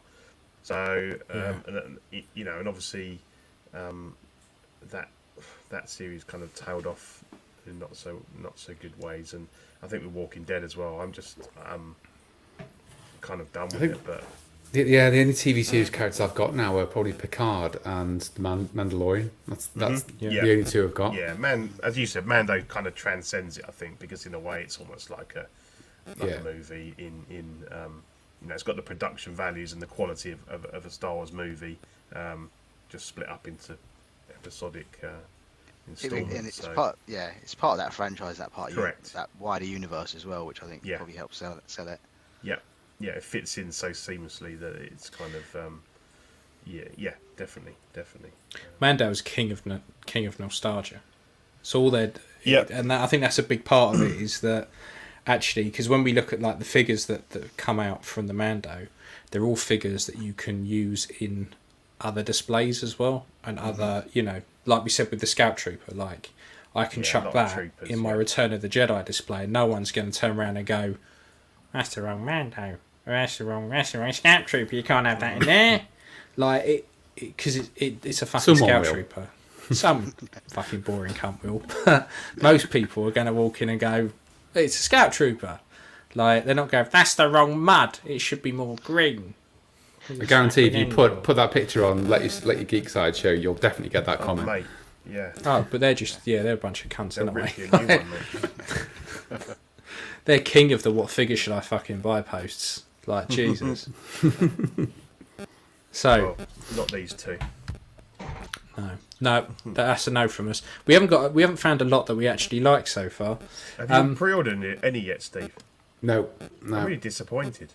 I know. I've been on the fence with one or two, but no, not yet. Not this either. No, so this is the Hot Toys Mark III construction. This is a reissue, 146 quid, out July to September 2022. Who the fuck was asking for this? Yeah. Like, I honestly think Howard Chan just has a spinning dartboard, just full of every figure he's got, and he goes, "Well, what's that? Bang! Mark III construction. We'll do that one, eh?" Like. I don't know anyone. It's even more specific, and he's doing ones that will fuck John off more than anybody else. He probably just watches and waits for John to do an unboxing and goes, "That reissue." One. Yes. Yeah. Do it. Yeah. It like I said, pointless reissue. I just don't get it. It doesn't. You're getting like it doesn't tickle my pickle. Third of a figure with a load of wires and some chains. And as people said, if you've got the mechanic set, it works well with that. But it's a very specific display. You know what it is though. With Buck's dead. Spoiler alert. And he's run out of Iron Man suit, so he's got to go back to the beginning and go through them all again. That's basically what it is. Pretty much. Like, and is this one die cast and the other wasn't, or No. There's no die cast on the listing side. I think it's the exact same thing with with nothing new. It says reissue and that's about it. I don't get it. I don't understand very odd why anyone would want this. I don't know if this Diorama logo thing new. And Yeah, I think so. Before, but I mean, the thing is, they showed that giant fucking Mando dio. Yeah, the doorway and the wall and stuff. Yeah, which they could have done. So maybe they're trying to have this new brand, Diorama. Maybe. Just thought, I mean, to be fair, because it's easy, but if they branch off into dios, happy days. Like, yeah. But I just can't see this being a good way to launch Probably it. not if I'm a honest. good way of launching it, because nobody's like really noticed if that's what the intention was. No. But while we're on the reissue train, let's have a look at one. Here we go. A fugly Marty Mcfly. No price on it yet, and it comes with I'm going to say that's a dog. Yeah. Very loosely. Very loosely. It's a wet dog. Oh, it is a very wet dog. Dog of nightmares. Yeah, so this was shown the other day. I don't like it, oddly enough. And that's not because I have a Marty. Like, I've said before, reissue away, I don't really give a shit. But don't reissue it and make it look worse. I'm not a fan of the head sculpt in the slightest. Or the weird dog. Yeah. So I've seen better 3D printed dogs than that. Yeah. With the weird ruffle round its neck, where I think they've tried to. I think they've given it a whole 1 point of articulation. I think that I don't know. It's just not even just the fur. The face is awful. It doesn't even look like a real dog. No, I'm not having that, Pete. If you hit a dog full in the face with a frying pan, that's exactly what it looks like. He's about to Did you not remember that bit in Back to the Future when they shut the dog's head in the car door? It went to jump out and Doc went, "Oh fuck," as he just brained the dog. And the dog's going, "Well, fuck you, sir." It's a shame because I've always been on the lookout for an Einstein. To see one of these third parties. They make a lot of dogs, but no one's made one that is of the right make for Einstein. But this is awful. Yeah, I'm surprised like Mr. Z. They make the decent dogs, don't they? But they're all kind of bulldogs with massive nuts hanging down and stuff like that. not really appropriate for Einstein. So the face sculpt, they've kind of I don't know. It's people have said it's a bit more Tom Holland. It looks a bit. I don't know, it's weird, isn't it? It's like that rounder. face. What was that face thing? Oh God, he redid it with Tom Holland, didn't he? The deep fake thing. Deep fake, yeah, the deep fake Tom Holland. Yeah. Yeah. I didn't think there was anything wrong. I mean, it wasn't the original's not it's not bang on, but I always thought the sculpt was pretty strong from certain angles, and this one just looks a bit naff. But again, if you're after a Marty and you don't want to pay the aftermarket price, because it's definitely a £300 plus. There's a knockoff one though coming as well, isn't there? So there is the present toys. option. Yeah, the what's it called? The boy from Future Boy or something. Yeah, it's like through the boy. That's what it's called. Yeah, Through the Boy, which is just all really, kinds of wrongness. It's like it's going to put you in prison. Yeah. To be fair, Present Toys have announced 30 odd figures and not released a single one so far. So God knows when that's coming. Yeah, because indie should have hit by now, and there's millions of them. Yeah. Yeah. Every week they're on the show sheet with something. So there is that option, but I don't know if you haven't got him, it's fine. It's not awful. Einstein's awful, but and then. Obviously, then should we go to the next one? Yeah. Then there's some great news because we have an image of Back to the Future. Back to the Future Doc. So. And why isn't he coming with Einstein? That makes no sense. But Well, to be fair, you don't know what he does at home, do you? No, I think we're all excited about this. The sculpt is obviously the one from the Back to the Future 2, and we're all kind of hoping that's just a placeholder. Yeah, he's been de-aged, but he needs to look older. But in terms of the costume, I think it looks really cool with all the accessories, because I think we've all looked at Kit Bashing one, and it's quite an expensive. I've got the head. I bought the head of Alex Filipov a while ago when he was having a sale, so I picked that up really cheap. And I was about to start 3D printing all the stuff and try and source an outfit, but now I don't have to. No, because there is a guy who does a 3D print for the whole DeLorean, and he does like the clock tower and the Hill Valley, like signs and stuff. So you can blow up to 1.6, and he does Einstein. So I was going to download an Einstein that doesn't look fucking weird, and he does the remote control and all that kind of stuff, and he does the plutonium case as well. Mm-hmm. So I was tempted to print off some of that, but I do want this. This has to be. So I think that's at least 3 pre-orders for that. What about you, Kevin, Dean? That's a definite for me. For Doc. I mean, absolutely. Oh, that's a grand slam. Doc's got 5 out of 5 there. Mm. Cool. Yeah. Go on, Kev. So why do you want this one? I was going to say, I remember the original one, the version 2 of episode 2. At one point, that was on like pop culture for about 140 quid. Yeah. Because people weren't buying it. And I never bought it, and I was like, oh, fuck it, won't get it. I'll pick it up some other time. And then suddenly, that was it. It was sold out everywhere. And if you look on eBay now, I think they go for £300 or £400. Yeah, it's rocketed. Ridiculous. And I was like, shit, maybe I should have picked it up because I'm never going to get another one. Never chance it. So when this picture appeared, it was a well, the image that Steve sent through one of our group chats. Pretty much was my experience. That was just my feeling exactly. Just can't wait. Hopefully it will materialise. It's not just one of those things that gets teased, and hopefully we do see a new sculpt as well. But even without a new sculpt, I'll still take it. I think we'll all take it. Yeah. They actually did the sculpt for this twice, if you remember, when they first announced the doc on the Back to the Future 2. Everyone panned it, and then they actually redid it. So I think it was JC Hong even commented on it and said, we'll go away and do it again. And they did. It still wasn't that perfect, but just hoping that they will do it this time as well and make sure they get the accurate sculpt. Because I want to see the disguise Marty with the black, the black jacket and all that they teased, and the second Back to the Future 2 doc with the Hawaiian shirt and trench coat. Yeah, because they were all that Sideshow, what's it called? San Diego Comic-Con at one point, weren't they? Several years ago. Yeah.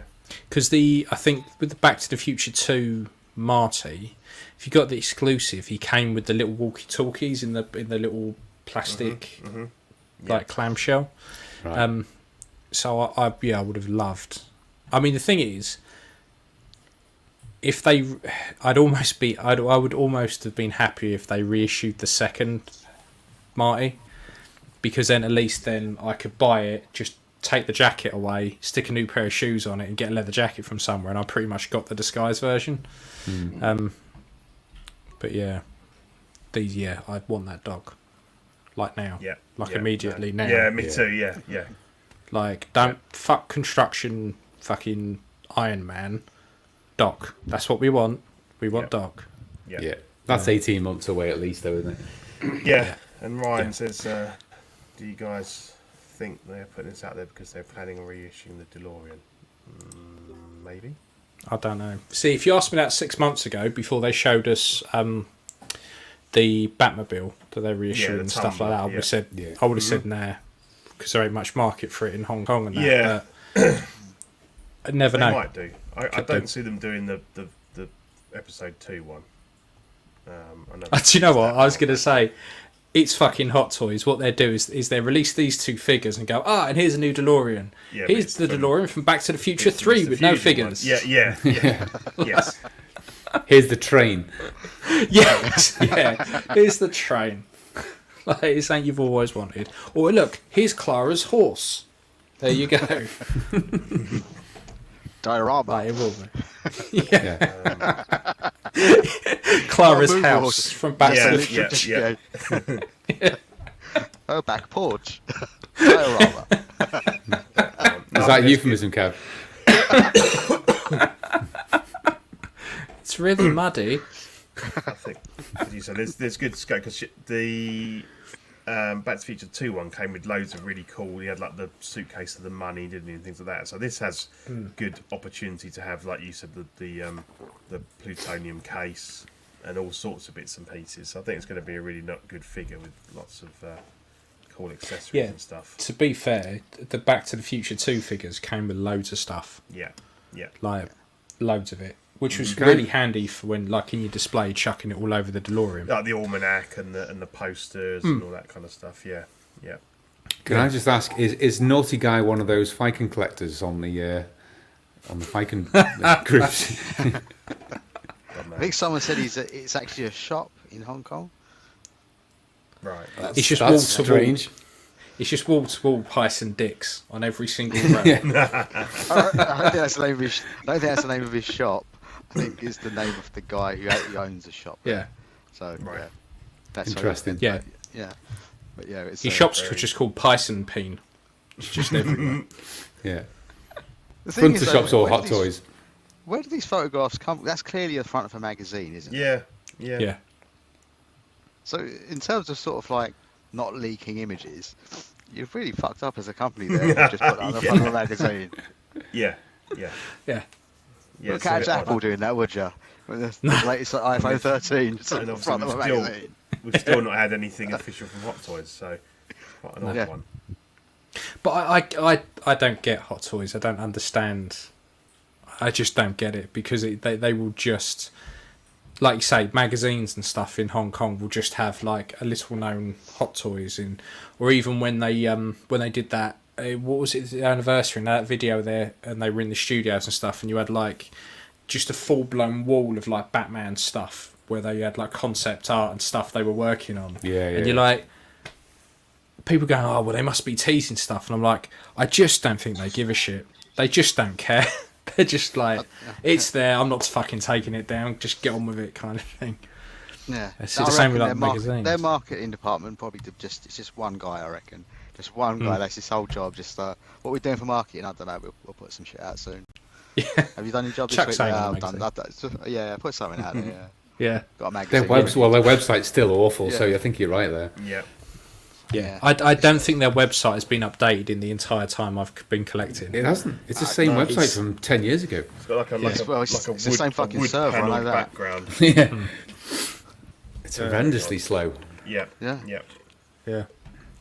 Cool. Well, that's enough of Doc. So this is the Daft Toys Red from the Shawshank Redemption,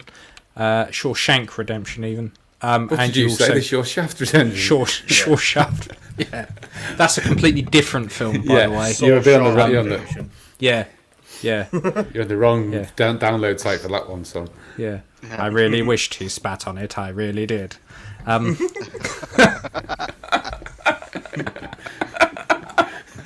So besides my appalling impression of Morgan Freeman, so this is Daft Toys Red, 117 quid at Q1 2022. Doesn't offend me, and that's dirt cheap. Right. Yeah, dirt cheap, and comes with quite a lot of stuff. I mean, I don't know how Daft Toys do it really. Yeah, they seem to turn out pretty decent stuff for a good price, don't they? Yeah. And there's always shit tons of accessories. Yeah, and if you're the sort of collector who doesn't go down the sort of the whole Marvel or DC line and you like old movies and stuff, this is right up your street, and it's it's one of the, I'd say one of the best films that have ever been done in terms of, it's always up there in the top 5. Top best movies of all time, it's always up there. So for most collectors, if you're not going to get a chance at this again to own potentially both characters in one go, because essentially you just need to buy another body and you've got both of them. I'm having trouble getting a reason why I wouldn't pre-order this. just to probably like Steve, just to get it in hand and see if it looks decent. The only thing that's putting me off is the Tim Robbins sculpt. Just looks a little bit doe-eyed. But yeah, the Freeman one is spot on. Definitely. Then again, for 117 quid, yeah, it's worth a pump. Yeah. Oh yeah, all day long. You'd move it on, no problem on eBay. Yeah, I think so. And it comes with a backdrop as well, so we'll rip that. Oh right. Oh, I've done you out of the job there. Then. Just scan it in and then reprint it. Yeah, that's it. Yeah. Yeah, but no, I like this. Yeah, I do like this. And like you said, I think it's worth get it in hand, and then for what, a tenner for another body, you got two figures. And you've always been really impressed with their clothing, haven't you? And the stuff, the sets you've Mate, had. the stuff I've had off them, like the Joker, the Ledger Joker, I've added the animated type, Noir Joker as well. All the tailoring's fantastic. Yeah. Really, really good. People rave about the Ledger Joker outfit. It's like the go-to one now, isn't it? Yeah, it's blinding. The only thing I've had to do with it is maybe nip the coating at the back a little bit. Other than that, nothing. It was perfect. It was a bit of a bastard because they give you a proper tie, so you have to tie a tie in 1/6 scale, which is a proper arsehole. You do it the once, and then you leave it. Yeah. You do it and go, maybe I could tweak it. Then a little voice in the back of your head just goes, don't touch it. Yeah. Don't touch it. Just leave it. It's fine. It's absolutely fine. So yeah, I'm always impressed with their stuff. To be fair, I think the sculpts are pretty good. Sometimes they're a little bit soft on the paint, but that can be fixed. Particularly for the price, I think they're pretty good. Yeah. Morgan Freeman on your desk, just whispering to you in a little internal monologue over your life.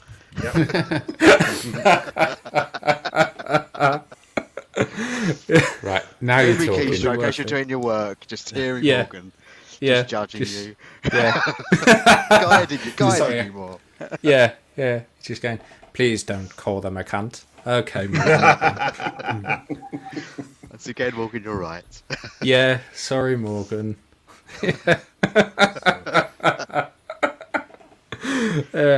So I think it's safe to say that Steve's probably going to pre-order this one. Already or the next one. Already has. Or the next one. Yeah. So this is the Premier Toys Wasteland Gladiator, £132 at Q4 2021 to Q1 2022. I quite like it. You get the dog. It doesn't look like it's been smashed in the face with a frying pan. No, it's a much better dog than hot toy. The thing that makes me nervous is it's clearly their first figure because the item number is PT0001. Yeah. So no history of what they can actually make.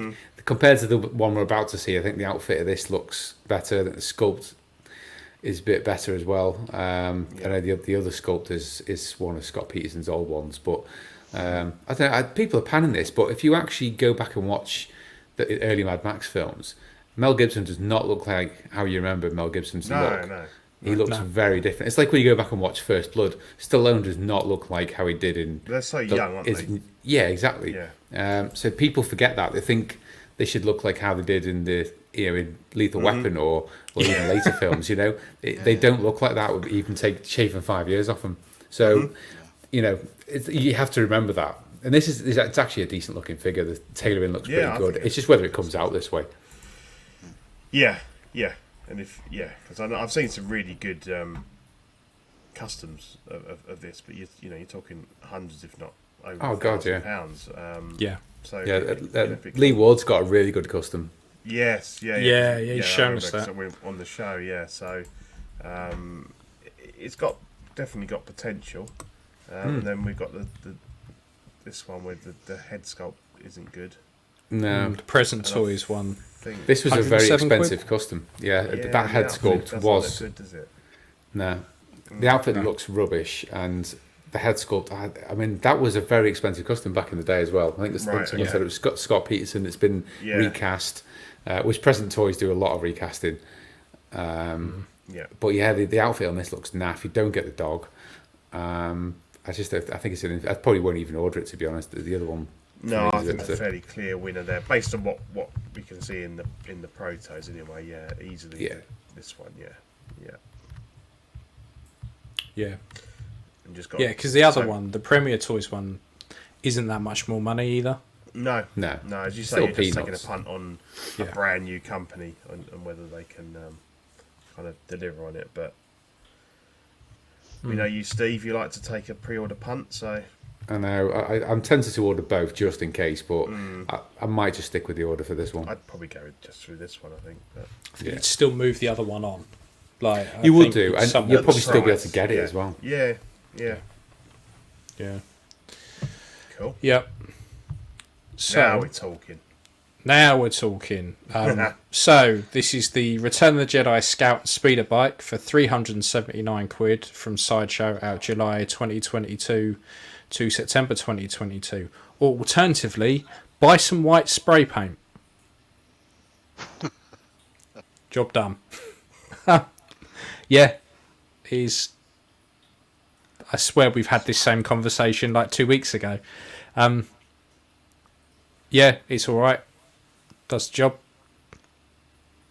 I really like it. And obviously we've got the Trooper on his own.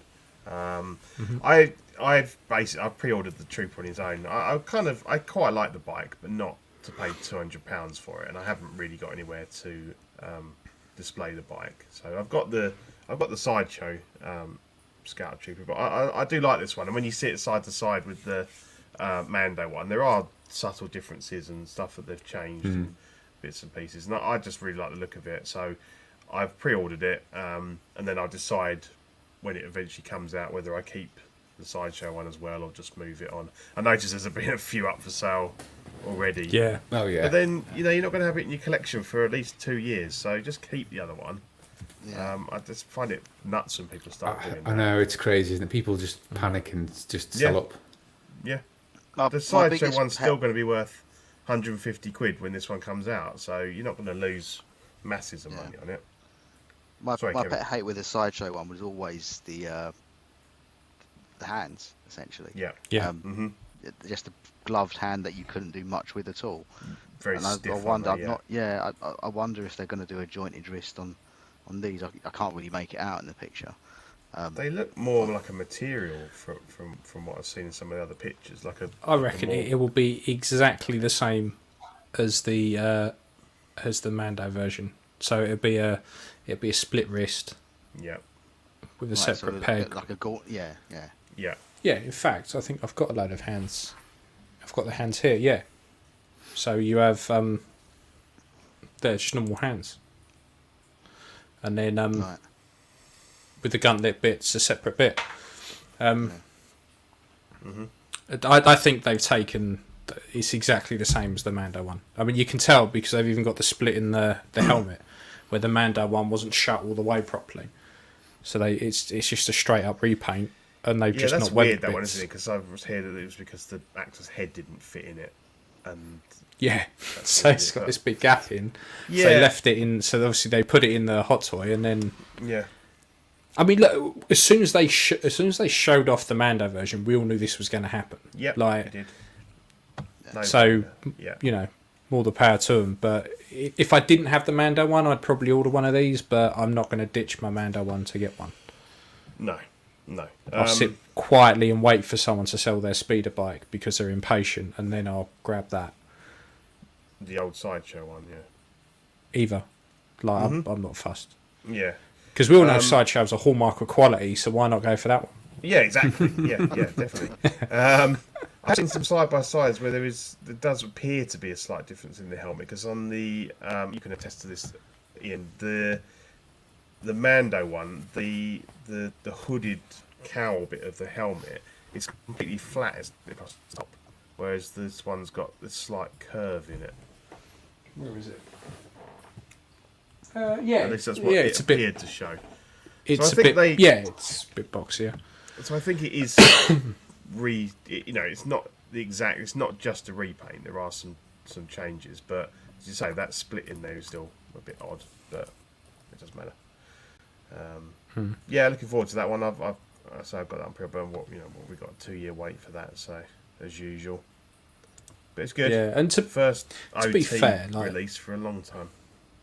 Yeah, and to be fair, the Scout on its own is 172, so it's not terrible on its own. No, it's not like it. Yeah, so it's not bad. Yeah, I've gone for one of those. Both of us. Yeah. So OG fan, I have the SS version of the Scout Speeder. The Mando coming next week. We'll get one of these as well. Yeah. Yeah, one of my biggest regrets was getting rid of the Sideshow one. I don't know why. Yeah. I body swapped it. It looked great, and I weathered it so it wasn't so shiny. And then I sold it like a bell end, and now I've regretted it for years. Yeah, Which is a decent. But thing. it's not like I don't do that all the time. No, you've never done that before. I think the Sideshow one is decent, but I think when I have it side by side, I think this one's going to win hands down. To be honest. Oh yeah. Well, yeah, but again, it's that same argument, isn't it, of like a 10-year-old figure versus a brand new exactly, one. exactly. And then it's always going to look better. When it comes to it, I'll decide whether the old one, fits in or not, or just move him on and say forget 150 quid for him, 125 quid. It's still better than nothing. Yeah, true. But to sell it now and not have Scout Trooper in my collection for 2 years would seem really daft. Yeah, it's a bit short-sighted. I see people doing it all the time. So while we're on about people who wander through the woods, we have the 3-0 Rambo. It's the first blood one. We don't have a price at the moment, but we do know it's out Q1 2022. Well, you say that. I've just seen that Planet Action have got it up for 170. And that's shipped, and that's pounds. So, I mean, that's really good price. That's good. I went straight with 3-0 and they didn't have a price, but we were saying that we probably thought about the 160, 170 mark in line with the Rambo 3. So I'm waiting for the Hong Kong sales to put it on because I reckon it'll be even cheaper from them, to be honest. Yeah, probably about 130, something like that. So what do you think on it, Steve? You're our resident Stallone. I know. They've done what I knew they'd do, and they've reused the Rambo 3 body, which is just too big. The sculpt's not perfect. The biggest problem I've got is that Stallone's commissioned Inigo and Dario and Caustic Plastic to build a version for his shop, and there's going to be that version coming out, which is probably going to be a lot better. The risk is, do you not order this and hope that's better, and then not get this, which is the only other version? Because the funny thing with his are going to be unlicensed, aren't they? Because he doesn't own the rights to the movies. He obviously can make his own image, but I think you're right, and obviously a lot of the photos have got these horrible squidgy arm shots, where the arm is bent and it doesn't look good. Yeah, exactly. I mean, you'd have to put the tarpaulin thing on him, wouldn't you, to hide the body? Up. And like Ian, I was saying, it's a bad move not to have included the green military jacket as well. Yeah, totally. Because a lot of people would have had that on him, and the knapsack thing, and wouldn't have taken a lot extra to put that in. The body reminds me. Do you know when people put on like fat suits, and because of that seam on the side and the way it's bent, it looks like there's a skinny diseased Stallone under there. There's just a big muscle suit on. Tom Cruise. Funnily enough, that's exactly what that suit is. That body is actually a normal body with a rubber body on top of it. Is it really? That's exactly what it is. Yeah. Yeah. When you feel it and you get it, you could feel there's another body underneath it. It's crazy. I didn't know that. Yeah. Yeah, so that's why it's too bulky. It's all right for Rambo 3 because he was bigger, but he's still not that big. But it works. But for this, not so much. The only saving grace. M33 swap, something like that. You could do, yeah. I mean, I've actually got a couple of Coup model ones, which were a replica of the old Rambo body, Rocky body that Hot Toys did, and it's perfect for early Stallone. So I've got one of them to one side just in case. But the 3-0 do sometimes come good. I mean, they updated the sculpt for the Rambo 3 that's a great head. Yeah, they might do the same on this. They might improve it. I can't see them changing the body out though. No. But I will still order it, just in case. And the accessories look great, the guns look great, and the gun belts and the knife. somebody said that it's actually accurate because apparently the old Hot Toys one didn't have enough teeth on the knife.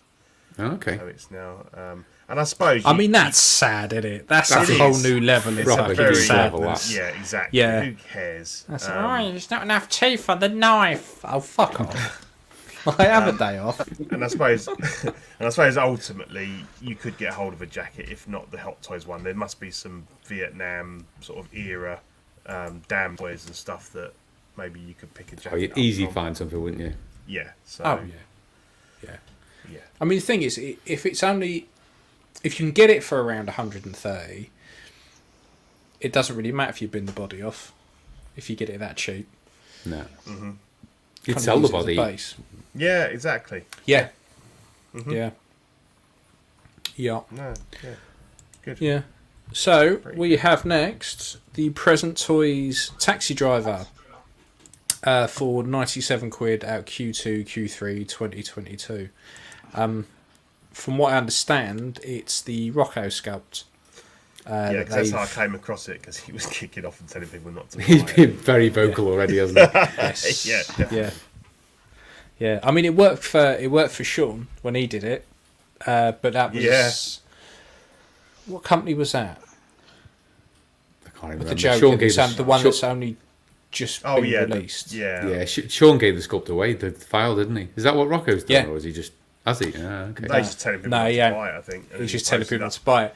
Pictures of his Sean, one, Sean was really clever with it, because he was like, well, I'll tell you what, if you're going to nick my work, everyone have it for free then. And he just gave the files out. He said, here's a link, fucking download it, do what you like with it.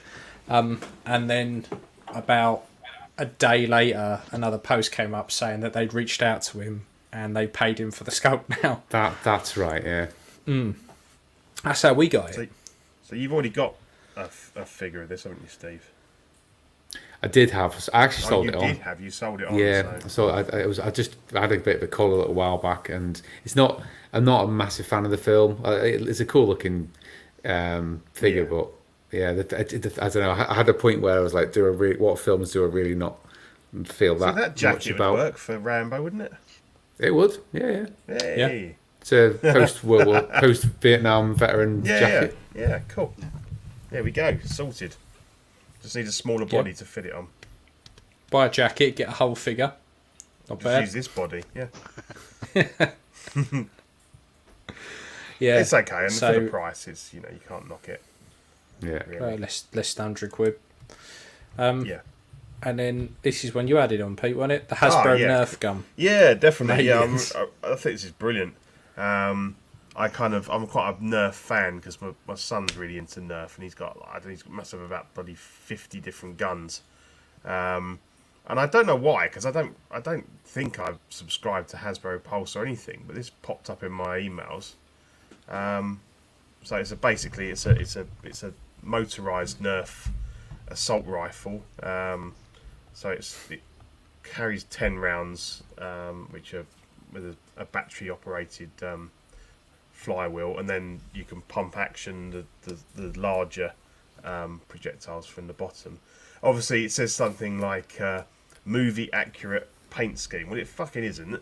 I mean, I was just going to say it's got like a bit of yellow from the power loader and bits and pieces, but clearly I'm going to repaint it. So I've ordered it. It's £100. It's quite a lot of money, and it's not out for over a year apparently. But yeah, I had to have it. I was going to say, you can just see like pretty much every dad is going to order this from Smith's Toys, go and pick it up, walk next door into Halford to get a can of black spray paint. Get some green, and but like the digital counter works. You can set it to whatever you want on the readout, and it will count down as it fires, and it's got sound effects and everything. So I thought, and it was like a no deposit down or anything, just order it and you pay. So I thought, yeah, I'm going to have that. So I'm going to look forward to painting that up and weathering it up in a year's time. But yeah, it's pretty cool. Nerf's good. Yeah, I like that. Because I've often thought about buying one of the kits. I think Dave's got one, hasn't he? And but they must be around at least that price. So I figured, well, to get one that actually fires darts and makes noises and stuff, then that's even better. So you can just imagine Peter going up in his loft in the dark with a torch, going, "Let's rock!" And Definitely. I'll be buying extra. See if I can get some extra magazines, so I can just drop one out and load another one in. Another 10 shots. Yeah, that's cool. And then something really crazy. This is fucking mental. Yeah, so Playmobil have had a little dabble. They did the Ghostbusters stuff.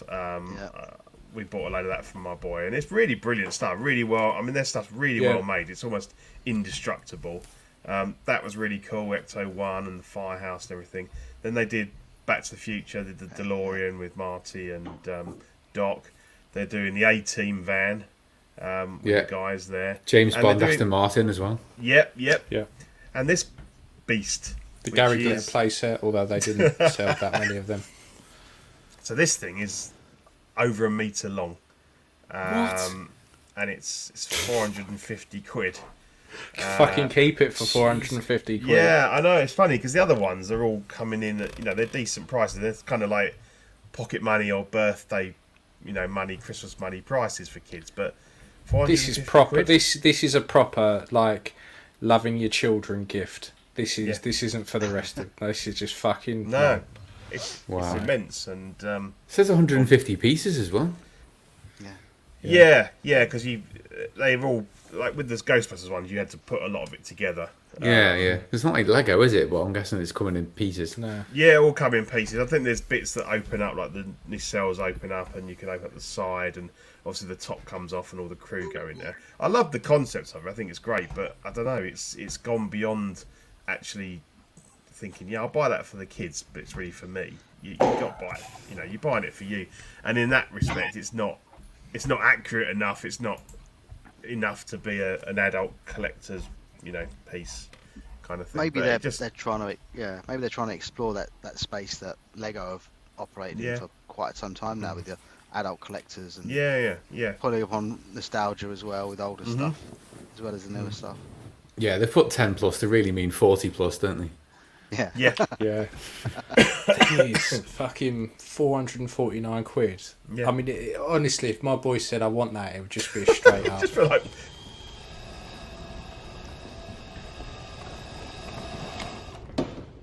How about new?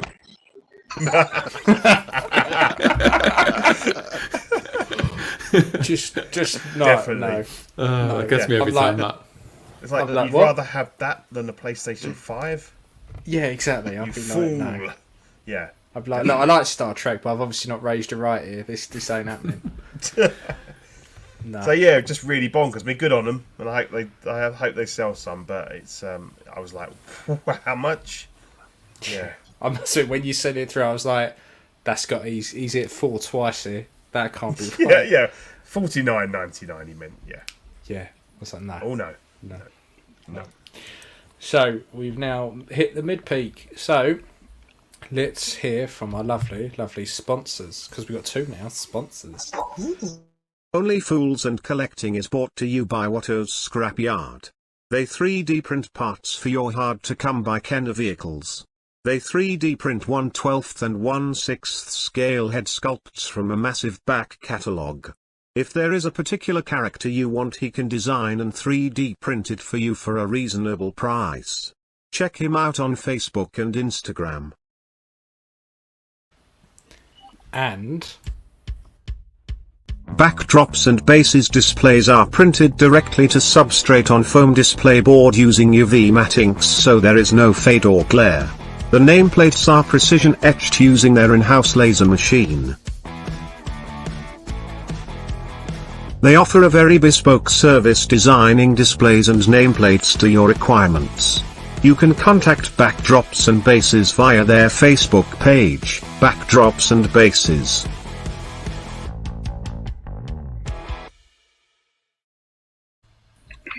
how about that? So Very nice. very nice. Very nice. Fucking hell, Pete. So It's because John does it all the time. I can't help it. As soon as you say it, And it just cracks me up. It's like a Mexican wave. Like one person says it, then someone else has to go, very nice, very nice. I like. I like it very much. Your best ball that voice. For the next show, I'll obviously I'll put a logo in for you guys, alongside Watto as our new sponsors. Mm-hmm. Cool. So film and TV and film. Mm-hmm. Whichever way you want it, like TV and film, or film and TV. So, either way, I don't give a shit. Suicide Squad. Yeah. Yep. Loved it. Thought it was great. Absolutely thought it was brilliant. I thought the first 10 minutes was brilliant. Yeah, it's so good because you know what's going to happen because you look at them going, they're a bit shit.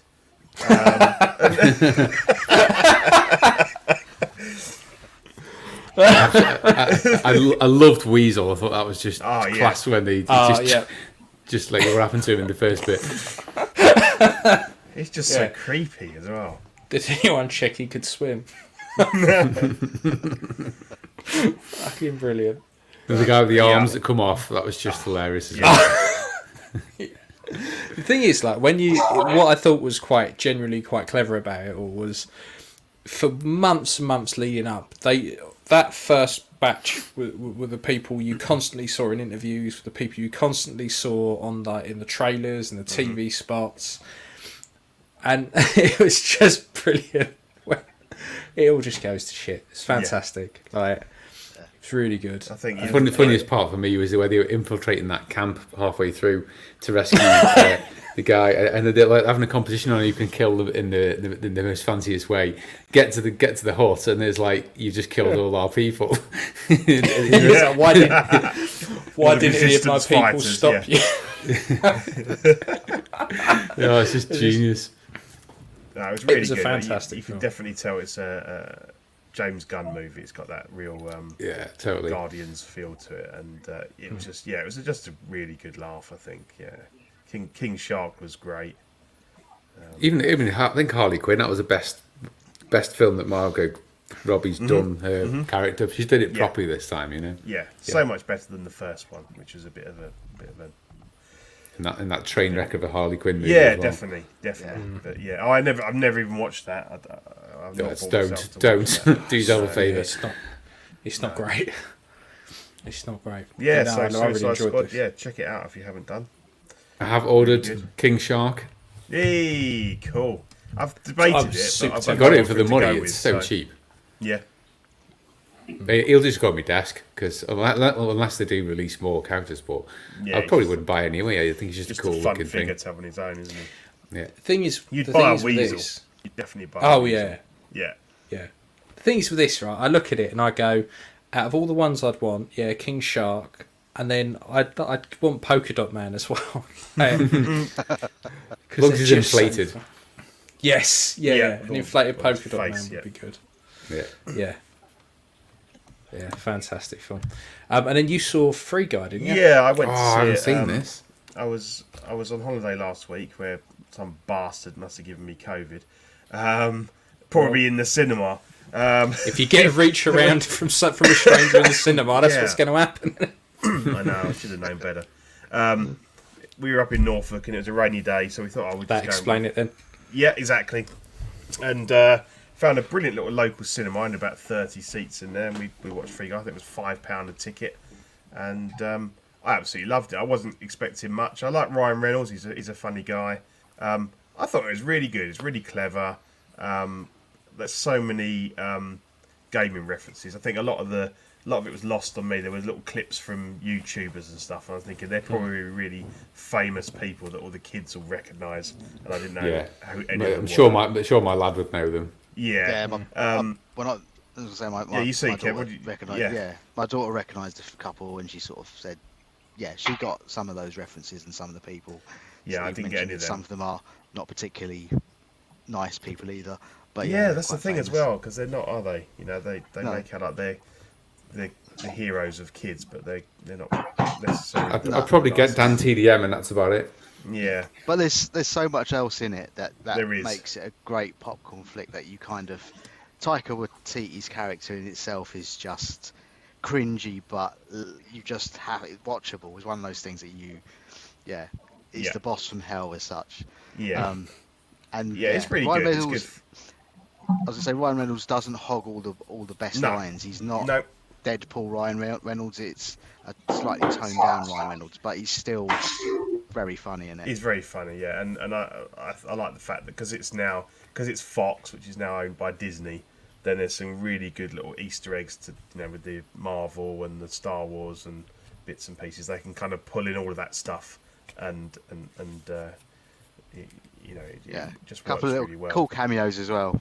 Yeah, definitely. That Jodie Comer's doing all right for herself. She's in it. Yeah, she's brilliant. Yeah. She's really good. She's really good. She's moving on quite rapidly in the acting world. So for something that I wasn't expecting a lot from, I really enjoyed it. Yeah, definitely. I'll have to grab a copy and watch it over the weekend, I think. Yeah. Stick one up on the drive, mate. Definitely. Good film. Then what do we? Oh, then the Spider-Man No Way Home teaser trailer dropped a couple of days ago. The one that was leaked, and then they went, "Oh fuck, we're gonna have to drop it now." yeah. I didn't see any of the leaks. I kind of missed all that. So It was a recording on a phone that someone else had recorded, so it was a blurry mess. Mm-hmm. And then, like a day later, Marvel went, "Fuck's sake, just release the trailer." And they did. I think this has happened before, hasn't it? It's happened with other ones where they've been leaked and they've just happens loads. Yeah. We're going to release it now anyway. I don't think they got left with much choice. It was just they had to do it. No, looks good though. Yeah, it don't look too bad. It seems like everyone's in it. Well, apart from Uncle Ben. Isn't it? There's one person that won't be in it. Uncle Ben. the guy that does the rice. Very nice.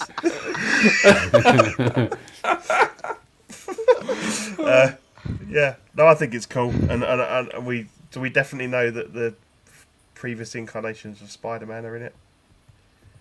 Well, they weren't in the trailer. They weren't in the trailer, but there's all kinds of merchandise pictures being shown of different I think suits it's and stuff. almost certainly going to happen. Yeah. I think it could be good fun. Yeah, I mean, it looks. I probably out of the Marvel films, I probably enjoy the Spider-Man films more than most. Got good humour in them. Yeah, it helps because I like Spider-Man as well. He's probably one of my favourite Marvel characters, and I liked. I mean, I don't know why it's like a frozen wilderness inside Doctor Strange's house, but I liked his winter gear. I'm a little bit concerned as to what film Ryan's been watching. The Rent Guy better be back. I think that's what the fuck is that? I think that's a completely different set of films. Or that's the old boy. Do you mean? The Landlord. The landlord. Sorry. Oh, I was getting my rent. I was getting my Rent Guys and Rent Boys confused. That's in the Tobey Maguire films, isn't it? Yeah. There's loads. There's loads of people they can drag back into it. I mean, I know people have been saying that they want Bruce Campbell in it as well because he was in every single Raimi Spider-Man. Yeah, he was. Did some kind of cameo. So yeah. He's one. I think is it 3 where he plays the maitre d'. Yeah, with the ring. Yeah. Love that scene. Love that. Yeah, because I like it in the first one when he's the usher and he won't let him in. And he's just going, sign. yeah, because he's when he's the maitre d', he's got the weird French accent. Because what's he in the second one? I can't remember. The second one is in the theatre. It's the second one. So what's the first? So the theatre's the second. The third one's the maitre d', and what's he in the first one? That's going to annoy me now. I don't remember. That's going to annoy me. Nah, no idea. Yeah. So that's out 17th of December. So good one for Christmas. Mm-hmm. Will it be Tom Holland's last outing as Spidey? Do we think? Oh, I don't know. I don't think so. No, I think he's. I watched a trailer right now. I think maybe the same one that you watched, Steve. And there was one person. Again, it's just conjecture, but there's a black lady sitting in the car at one point, and someone hinted towards the point that may actually be Miles Morales' mother, and that Right. at some point, given that, Oh, okay. Yeah. not just bring the old Spideys in, Yeah. that we may actually introduce a new Yeah. Spidey as well. Yeah, I think you're onto it. It is about time they did that. Yeah, well, Yeah. I think Holland as well wants to do a third, but I think he's maturing as an actor and he's starting to do more interesting stuff on other. Yeah. And no one, as much as they all love these roles, I think a lot of them don't want to be typecast and just remember to that. Yeah. But, yeah. Steve Blake He says was- he's the wrestling announcer. Yeah, the ring announcer. That's Ah, right. yes, yeah. that's it. Yeah, That's I nearly it. said that. Steve Blake. That's it. Thank you. That saves me having to go back and watch it now. So, Star Wars Visions. Have we all seen the trailer? Yep. I haven't, you know. Mm-hmm. Is this the Have you anime not? thing? Yeah. Yes. Yeah. Right. Yeah. Yeah. I haven't gotten It onto it looks yet. insanely good. It does look really It cool. does. Yeah. But much like What If with what they've done in Marvel, I imagine none of this will be canon. It'll all just be No. little spin-off. Yeah, Yeah, I think it's just like stories. reimagined. I think they've already isn't it? said they're Yeah. completely non-canon. Yeah. Just, Yeah. 'Cause, I mean, A shame. I would really, really love for a lightsaber umbrella to be canon, but I just can't see it happening. No, it's a step too far. There were some bits in the trailer. I was like, "What the fuck is going on here?" Like sort of Studio Ghibli style stuff. But I'm really looking forward to it. I think it reminded Yeah. me of a while back. They did a load of. It was like a TIE fighter sequence, all Yeah. done like in an anime style, and it was really, really good. I'll have to try and dig it out, but it That's kind of probably reminded me of that's that. probably what's prompted kind of Disney to get involved with this because it lends itself well. I mean, clearly the original Star Wars was based on a lot of the Japanese folk myths and stories and stuff, so it kind of makes sense to let some of these kind of visionary anime people go crazy on it and put their own sort of spin on it. So yeah, it looks good. I mean, it might be that some hit better than others, but I quite liked what I saw in the trailer. Yeah, yeah. I think That's it could coming be fairly soon, next month. I'm quite enjoying Disney Plus at the moment. There's quite a lot on there, Yeah, and they keep adding to it. Well, they keep buying Things more are- stuff as well, don't they? Like The Walking Dead and all that. yeah, Yeah. That's it's all on Fox, there isn't now, it? It's so, the Fox yeah. acquisition that's done Yeah. all that. Yeah. The Yeah. back catalogue they do add a lot on there, sort of on the Stars stuff. If you set up, I saw something that the Disney were looking at buying out Sony so that they could bring Spider-Man. Sony fully Pictures, into yeah. the, yeah. I'm not sure it's Been going to on about that happen. for a while. Mm. How come you don't think it's going to happen? It's too expensive. Yeah. Oh, they can afford it though. Yeah, just you how- can see how much they would want for it, though. I don't think they can. Well, because you've got all the PlayStation stuff as well. It's not just the movies, is it? They're bigger. There's as no, the yeah, gaming. thereuld no way they could buy Sony itself. No way. It would That's, just be the it would movie. just be Sony Pictures. But even Sony Yeah. Pictures is like 60 billion or something stupid. Really? It's a lot of money, yeah. Yeah, because they own a lot of films going back over the Right. years. Yeah, it's more than that. Yeah, it's a lot more. It's not chump change. And It's a lot more Disney than they spent a lot of on money. Lucasfilm, isn't it? Oh, yeah. I mean, Lucasfilm's not anything like the size of Sony No. Pictures. What did they pay for Fox? What was that in the region of? I can't remember. I think it was 20. I think one of them was 10 and one of them was 20. They spent about 30 billion so Yeah. far. Yeah. And they'd have to spend another 60 to get Sony Pictures. Yeah. It's just too Yeah. much money. It is, yeah. For just to mainly just to get Spider-Man, yeah, it's a Yeah. big chunk. My of only change. my only frustration with Disney Plus at the moment is the weird way that they drop content on there. So they're suddenly going, "Oh, you can have Aliens, but that's it. Oh, and Prometheus because everyone loves that." And you go, "Well, hang on. You can have the first one first. Like, would help. And then you want Predator, do you? You can have Predators. That'll do you. Is Thank that you. just because And you they've go, got existing contracts with other suppliers and they've got to wait for them to expire? They must do. I think that's it. But for me, it's like wait until you've got wait at till you've least got all of them. 3 films and then Yeah. go, there you go. Don't start with number 2 like a fucking heathen. Like, Yeah. give us the lot. It's kind of like, you got to wait a year for Alien because Sky's got the deal on that and things like that. So they're slowly getting it all back. But yeah, it's. I think Netflix has still got a lot of their stuff that they actually own as well. Yeah, I noticed that. But yeah, I think sometimes if they just wait, hold on, then give it to us, as opposed to just giving us the sequel to something and then we have to go and like hunt it down. Fair point. So yeah, so we got to the point of the show with our main discussion. I know what you're thinking. A main discussion after 2.5 hours. Yeah, what the fuck? Yeah, now halfway through. Yeah. Hope you're sitting comfortably, people, because we're going to be here a while. You're still in for that competition, everybody? Yeah, we're making people fucking work for it. That's what we're doing. Definitely. So, in honour of our illustrious guests, how do people display their collections? What do they want to see? How do they do it? Because I noticed when I first started collecting, how I displayed stuff didn't even enter my mind. It was just, how can I fill up those £30 IKEA units as quickly as I possibly can, and they would be rammed in there like no man's business.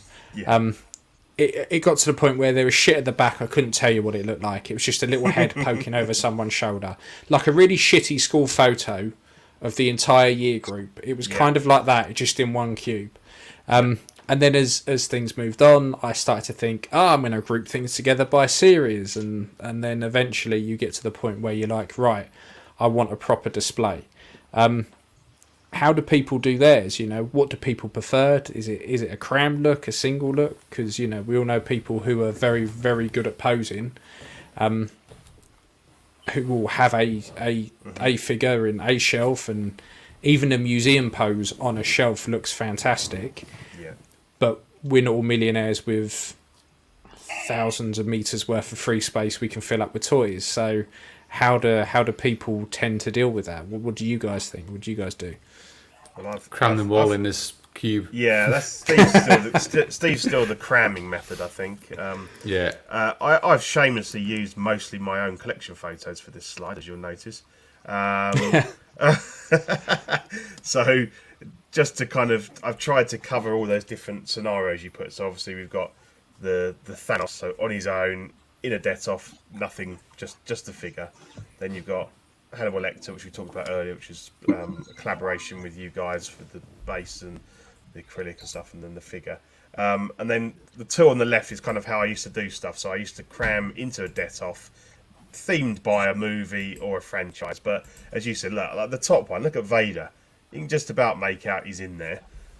Didn't even realise he was in there. Yeah, exactly. You wouldn't have even known, would you? Thought it was just a shadow from Chewie. But yeah, so it was a case of you'd end up with figures. Like I had a load of Arnie figures, and you just couldn't see them because they were all hidden by one. So obviously, when I moved to the Billies, I was able to kind of open up that into like a landscape display, and I've kind of gone with so I've got a New Hope, I've got Empire, I've got Jedi, then I've got the Mines of Moria, I've got my indie. So I've gone with very much right. That shelf it's a movie or it's a franchise, things like that. And then I've gone with some different backdrops and bits and pieces. I've got the Hobbit, Lord of the Rings. So for me, I've very much gone with sort of 5 or 6 different franchises, and I've tried to group by like as I said, movies or seasons, and I've gradually, like we always talk about, Ian, these odd figures where you've got nothing to go with and stuff, and I've kind of gradually pushed all those out now. I don't think I've got anything really that doesn't fit as a set now. What about you guys? Well, I was just going to say, I think is it Chip Perrin has just put dioramas. Is it Chip? I'm sure it's Chip that's got the massive Jaws display with it's just amazing, and that would be my ultimate goal. But it's having the space to do that type of stuff. I would love to be able to have a huge room that I could have a diorama per theme, and have all my figures in each one. But I just can't do it at the moment. In my next house, maybe. Yeah, Andre says it's taken me 2 years of collecting 1/6 scale to finally realise less is more. Definitely. Yeah, Chip's just said it is him. Chip, I have to say that is one of the best dioramas I've ever seen. The back of the boat with the jaws in. So good. Yeah. I said I think 5 or 6 works if you use risers, if not probably 3 or 4 max for me if you don't have much space. Yeah, I mean, like, for me, if like with the diorama stuff, if I look at the tiny space I've got, if I said I want 9 dioramas, that's me saying whatever, that's me done. Because I've got no other room for stuff. So that's why I think having the backdrops and stuff helps me, particularly if I have stuff like the Death Star corridor, because that will work. That you could put pretty much every Star Wars character against that, and it would look fine. It wouldn't look out of place. No. But if I go down the diorama route and I go, right, one of these cubes is going to be Tatooine. Well, there's not only a handful of figures I can properly put in there. So if I go down the diorama route, it limits me. If I try and keep things quite generalised, I can go, okay, there's a Return of the Jedi cube, and everything from Return of the Jedi can go in there. Here's my like prequel one. That's kind of a mishmash of everything. And here's my, because I have fucking aggros with my collection, where I'm always moving stuff about, and it's always hard for me to figure out what I think looks good and what doesn't, because I get to the point where when I had less figures, I think my collection looked better because it was more spaced out. You could see what was in there. Whereas now, I've got to the point where things are they're getting to the point where they're jammed in, but because the Bestas have that adjustable shelf, that half shelf, it enables me to use that as a riser. So although they're packed in, I can still see everything. Yeah. But it's not displayed how I would particularly really want it. The only one I'm really happy with, that I'm happy to leave alone and not touch, is the Back to the Future stuff. Everything else is always in a constant state of flux where I'm going, don't like that there. Or I get something new. Or like those fucking clones I've started doing. Well, I print one and I go, that looks good, I like that. Oh, fuck. Where the fuck do I put that? Because it doesn't go with anything. Because it's something that I've just made up. And I'm like... So I've now got with my Mando stuff, just the random Star Wars stuff that I'm like... It doesn't really go with anything. Yeah, So I've got to put risers in my billies because I've got too many figures in there and I can't see the ones at the back. But I know if I lift them up, they'll be fine. Yeah, because you went with the deeper billy, didn't you? So you can actually quite get more. You can get a second row in, but as you can get 3 rows in if you're careful. But you just need to have two risers. I think Kev, you've got risers on yours as well, haven't you? Yeah, I've not got the deep billies. I've only got the 30 centimetres ones. 30. Yeah. Haven't you got them on your shelves as well? Yeah, I don't know if you can actually. Yeah, you can just about see them. It's solo cam, this boy. So here we are. Yeah, you can see at the top, right at the back there. You can see that's essentially my Batman shelf, and it runs. It's got one single backdrop that runs along the top, which is literally just like a cityscape, and then I've got a set of risers which I made just so you can see the back figures. Otherwise, you wouldn't be able to see them. You wouldn't get two. You can see on the Star Wars shelf below. One of those you can probably. You can see where Vader is, yeah? Behind Vader, there's another Stormtrooper. You can't see that Stormtrooper. No. So that's the thing. So that's one of the reasons why I was starting to look at other... Because if I'm going to make a riser, I don't just want a plastic riser. I want a riser that looks like it's meant to be there. So I was looking at some of the... Like, in Star Wars, you get the... I don't know, container type things. Crates. I'm printing some of those up and getting them done so they look... So I could put a Stormtrooper standing on that and put them up a bit higher, but I think that's the only way you get around using the full depth. I think with the way Steve's got his displayed with the slightly deeper ones, it does make such a difference being able to sort of rise them all up, and you have this kind of step effect of figures. Because otherwise they're just lost in the background. I've got to get around to doing it. I need to go down the hardware store and buy some wood and paint it white, and then I'll do it. I just haven't got around to it yet. Yeah. Use for a good way to do risers. Is either get some foam board, or if you've got a load, just get a load of 2x4, cut it up to the width of whatever you're doing, and then get a load of the Fablon in whatever colour you want, and just wrap it in that. Because that's what I did when I had Detolfs, and then I end up using the risers in this sometimes because I've got that lip there that with some small figures like Yoda and stuff, well, he ends up just a pair of fucking eyes poking over the top. So I just put this riser in there, and you can't see it, and then it brings him up enough, and it fits on the back shelves as well, so you can then have some rise again on the back shelf, but it costs like £5 to do. And if you're worried about weight and that, you can just do it out of foam board. Like, I just use whatever I had. But that's a decent way to. Kev, we were talking the other day up. about you saying that you've even got like figure in boxes that you haven't got room to get out in your collection. Yeah, look, they're not like I don't display the boxes; they stay in my loft. But I've got to the point that I'm now on my Marvel side. I will be selling or boxing up some stuff because I've got more stuff coming on pre-order. A little bit like Steve with Cap, AOU and Endgame. I've got the same quandary to think over when that turns up, and I've got two Iron Men already up there. One being the Civil War version, and now the Endgame coming. And again, you get to the point of looking at other characters like Black Widow and Hawkeye, and actually saying to myself, do I need them up there? Do I care enough about them to want them in my collection? And then, of course, I've got stupid things like 2 versions of Holland Spider-Man and the Andrew Garfield Spider-Man. Do I need 3 versions of Spider-Man? Yeah. So yeah, it's all those kind of things where you start to just have to make more difficult decisions about what you really want to display and what you want to keep. From what I've seen of your displays, you tend to have kind of 1 or 2 figures, and you let the backdrops kind of be a big part of the look. It was an easy transition for me because I'm a printer by trade.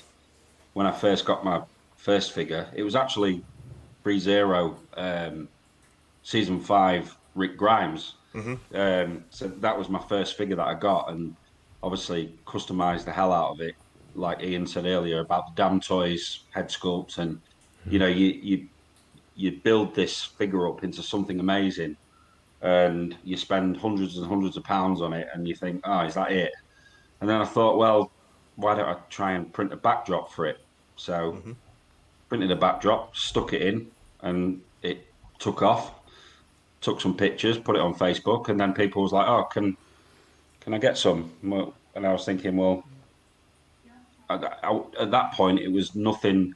Backdrops wasn't even a thing. It was just me and Rick Grimes saying, this is my custom figure, you know. And then it just sort of took off from there. So got a couple more Detolfs, and as with everybody, space becomes a bit of an issue, doesn't it? Yeah. So I first started with 1 Detolf in my bedroom, and then we managed to move house.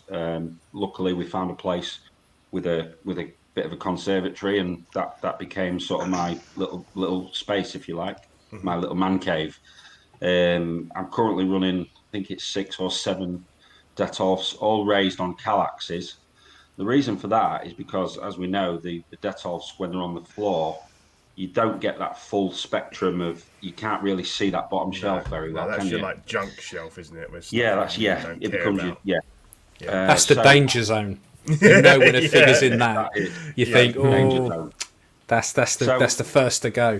So I managed to get the Kallax cubes, and then you can get the drawers and things like that. And I was using the drawers for parts and bits and bobs, you know, masking tape and God knows what else, toenail clippings and whatever else you can fit in there. Oh, pubes, all that kind of stuff. Yeah, that's it. Yeah, it just becomes a bit of a dumping ground. But as with every collector, space is the issue. So then, after a couple of months, you know, liaising with Kev and building up a bit of a relationship, we started the backdrops off, and then I started installing LEDs because I'd seen everybody's got lights, and lights make everything look pretty. So then I thought, well, how do I wire it up? And then, you know, I'm quite a perfectionist. I try to make everything look neat and tidy, and then I realised quite quickly that the backdrops just hide everything. So before I knew it, I was throwing all these LEDs in, not really worried because I knew that everything would be hidden by all the backdrops. Yeah. And I've actually had quite a few people comment and say that you've got a super clean display, but if you took all the backdrops away, it'd just be a bit of a mess because it's just you know what it's like, guys, with all the wires and things like that. It can be a bit of a nightmare, a bit of a spider nest sometimes, you know, wiring up extension leads and double plug sockets and, you know, getting everything to come onto your Alexa in one go. You know, we've all been there, haven't we? And it can get a little bit, what's the word? It can consume you, can't it? To the point where, you know, your collection is your pride and joy. And, you know, I don't know about you guys, but when my brother comes round, he'll say, all right, what have you got then? What's new? And he'll pick every little bit to pieces, you know, and I'll be like, oh God, if only you knew how much, you know, time and money I've spent on this collection. Mine look fine if you look at them dead on, but if you look around the side, there's fucking loads of holes and cables and that's it, duct tape and everything. Well, I've actually perfected a bit of a way of doing my LEDs where I run all the cables down the back and I tie wrap them down, slip my backdrops in, drill a hole in the bottom, and then take all the wires out from underneath so the wires go towards the back and out rather than trying to feed them out through the glass at the front and things. And you probably have that same with the Bestas and the Billies as well. It's all about a tidy, clean display, and I really think that the backdrops really obviously elevate the display. But I also like to incorporate movie props as well. Like I've got a couple of swords from my Witcher display, which I really like, and I've got a Leon pistol replica. So my collection's moving towards more movie memorabilia, if that makes sense. And then the figure actually just it doesn't represent the movie prop. It's the movie prop that's important to me, if that makes sense. So I kind of like to incorporate both of those really. So that's sort of how my direction's going. Cool.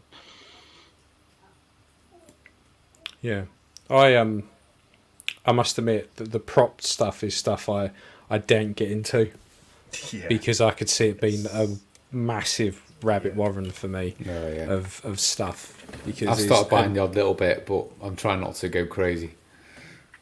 Yeah, I must admit, like I've got a few little bits with my DeLorean, like I've got a sports almanac and stuff like that, and a few blueprints and newspaper bits, you know, like with the youth jailed and all of that. But I don't get any more because it would just engulf everything, and everything would have something next to it. And then I particularly like what you say with like the pistols and the guns and stuff. Like, I mean, when you sent me those files for the Roger Rabbit gun, I was like, oh, so fucking tempted. Tempted to print a lot out for myself. Even like the bullets, like, because even just to set the bullets, I was like, because I did them on my old printer, so that took like a fucking week of slogging away to print them. Now I've got my new one, I'm like, actually, I could get all of them on one build plate. That probably only take an afternoon. But I'm like, no, fucking don't do it. Because then it'd be, then I need to print the gun. Then I need a case to put it in. Then I need this. This is it. It becomes a bit of a money pit. Yeah. I've always wanted a DL44 solo blaster, but you start looking and you see people that paint up the plastic ones and they're 60 quid and you think that's nice. Oh, but then this person does this one, and then all of a sudden you're looking at one that's like 1,500 quid. And it's just like no, and it's always an itch there, you know, you're looking to scratch kind of thing. Well, I managed to pick up a blaster from Blade Runner, and it's pretty good. I might have shown you guys it before. I got it from Danny Richardson, and he got it from a guy that actually worked on the Blade Runner movie, on the movie. So the files are quite accurate to the point where I've had another guy look at it, and there's a few parts on it which I didn't think was very good, but when you look at the film, there's not really many shots of that pistol.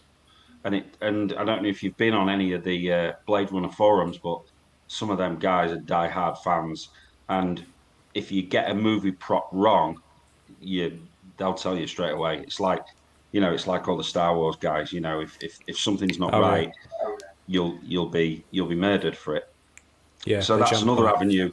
Yeah, that's another avenue where if you've got a movie prop, it's got to be all singing, all dancing, like Pete said. You pay $1,000 for it, the top of the line. Yeah. Or you try and source bits and bobs yourself, and it's a difficult one. But I'm not in it for for the recognition. I'm in it for me, like for me to look at it and go, yeah, I really like the look of that. It looks really great. And it's like when you watch the Adam Savage one day builds, and you're like, oh yeah, like he's done the solo blast, he's done the lightsaber, he's done the Chewie's blaster and stuff, and you think, oh, I'd love, but then you think of how much it's cost to get all those bits that he's got, and he's got all the gear and everything to do it, and having that massive workshop really helps. Yeah, it does help, and knowing how to use it all, definitely. But, it makes you think, oh, I want one of those, but then you start. It's like when you go back to the Nerf pulse rifle earlier on, Pete. Yeah. You pay £100 for that, and you probably spend £20 on spray paint. Yeah. And you've got a replica. It's brilliant. Yeah. But if you was to go the custom route, it'd be £800-900, and you just think, really? Exactly. Buy that for I want it that bad. I don't want one that I can run around and shoot my son with. Yeah, definitely. It still won't fire pulse shots, will it? It won't fire pulse rifles or grenade launchers, unfortunately. No, exactly. So neither will a custom rifle. So it's lose with movie props, I think. Yeah. But that's the avenue I found myself going down. I even went to the extent of looking at getting my sword sharpened by by a local filleter. So I live in Grimsby, and as that you just all sounds know, filthy. The fishmonger, famous, absolutely famous filthy. Famous for fish, aren't we? So a filleter. I spoke to a filleter, and he said he could sharpen the swords for £80 each. And I just thought, for a start, it's not even legal to get swords battle ready. So and then what would you use it for? Exactly. You'd end up cutting up a part of his anatomy by accident. That's it. Yeah. Or zombie apocalypse. I'd be pretty much there. But you have to buy a massive cod or tuna or something to justify having a sword. Yeah. So getting them battle ready, that was not an option for me in the end. No. So I gave that one up. No, don't blame you.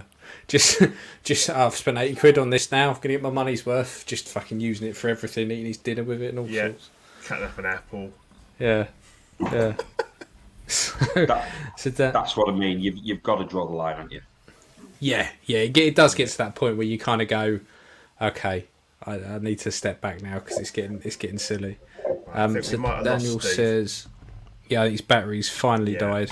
So he says, got to step up my Diorama game. Any tips for dios? Well, I know it's going to sound stupid, but pick a scene. Like pick a scene that you like and try and replicate it. Don't. I always find that the weird dios that I kind of. It's a tricky one because sometimes it works, but on the whole, I find it generally doesn't. Is when people kind of they generalize a scene. They take a couple of bits from a scene that are really iconic for that particular scene, and then they start to spackle in other stuff, and it just doesn't quite look right. Like I think with dios, you either have to be quite specific or don't do anything specific. Do a general Star Wars-y thing for argument's sake. Like with that Mines of Moria, that's very scene specific, but it's all it's all in keeping with that movie scene and like the look of the characters, what they're doing, and that's something I always had in my head when I decided I was going to get the Fellowship. That was the one scene that I always wanted to replicate, and it just took that long to actually find someone that could make me the dio, and then Dean for the backdrop and everything. That's very specific, and it might not be other people's favourite scene but for me, that is my favourite part of that trilogy, that the Mines of Moria stuff, and they're all there together, and it's very specific, and as you say, then you've got something to focus on, and you can go, well, let's actually this screenshot, and I need this here and this and everything, and it does focus you. And obviously, if you've not quite got all the characters you want, then it focuses on that as well. But as you say, if you make it too generic, you might struggle to kind of work out kind of exactly who you want in that scene and like what you want from it. But then again, underneath, where I've just got, I've got some Hobbit and some Lord of the Rings figures, I've just put a map of Middle Earth behind it. So it gives it's a general flavour that it's from Middle Earth, but you've got a mixture of Lord of the Rings and like Hobbit figures, but that kind of works a bit as well. So you have to really work with the space you've got. Yeah. Like if I had all the space in the world, you could, there's loads of stuff I'd really like. Like I saw someone had done a 6-scale Jabba's barge. Like, well, that would be amazing. Fucking hell. Unfortunately.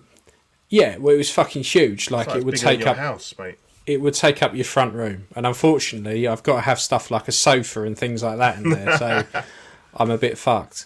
So it really is. I think again, it's the enemy of the collector is space. Like it really depends on what you're doing. Yeah, but that's I think often the space runs out before the money for most people, doesn't it? Yeah. But that's why I think stuff like the Hannibal works really well, because it's not the biggest diorama in the world, but it works because it's very specific, and like I've said before, if the guy then puts the bed and stuff like that in there, it really tops it off. So it really does depend on space, a lot of it. And some of his paintings and stuff, because I think he had paintings on that he done, hadn't he, stuck on the wall. I think with the Hannibal figure, you get them. They come with it. Yeah. So you could literally pin those up, and it'd look brilliant. Yeah, definitely.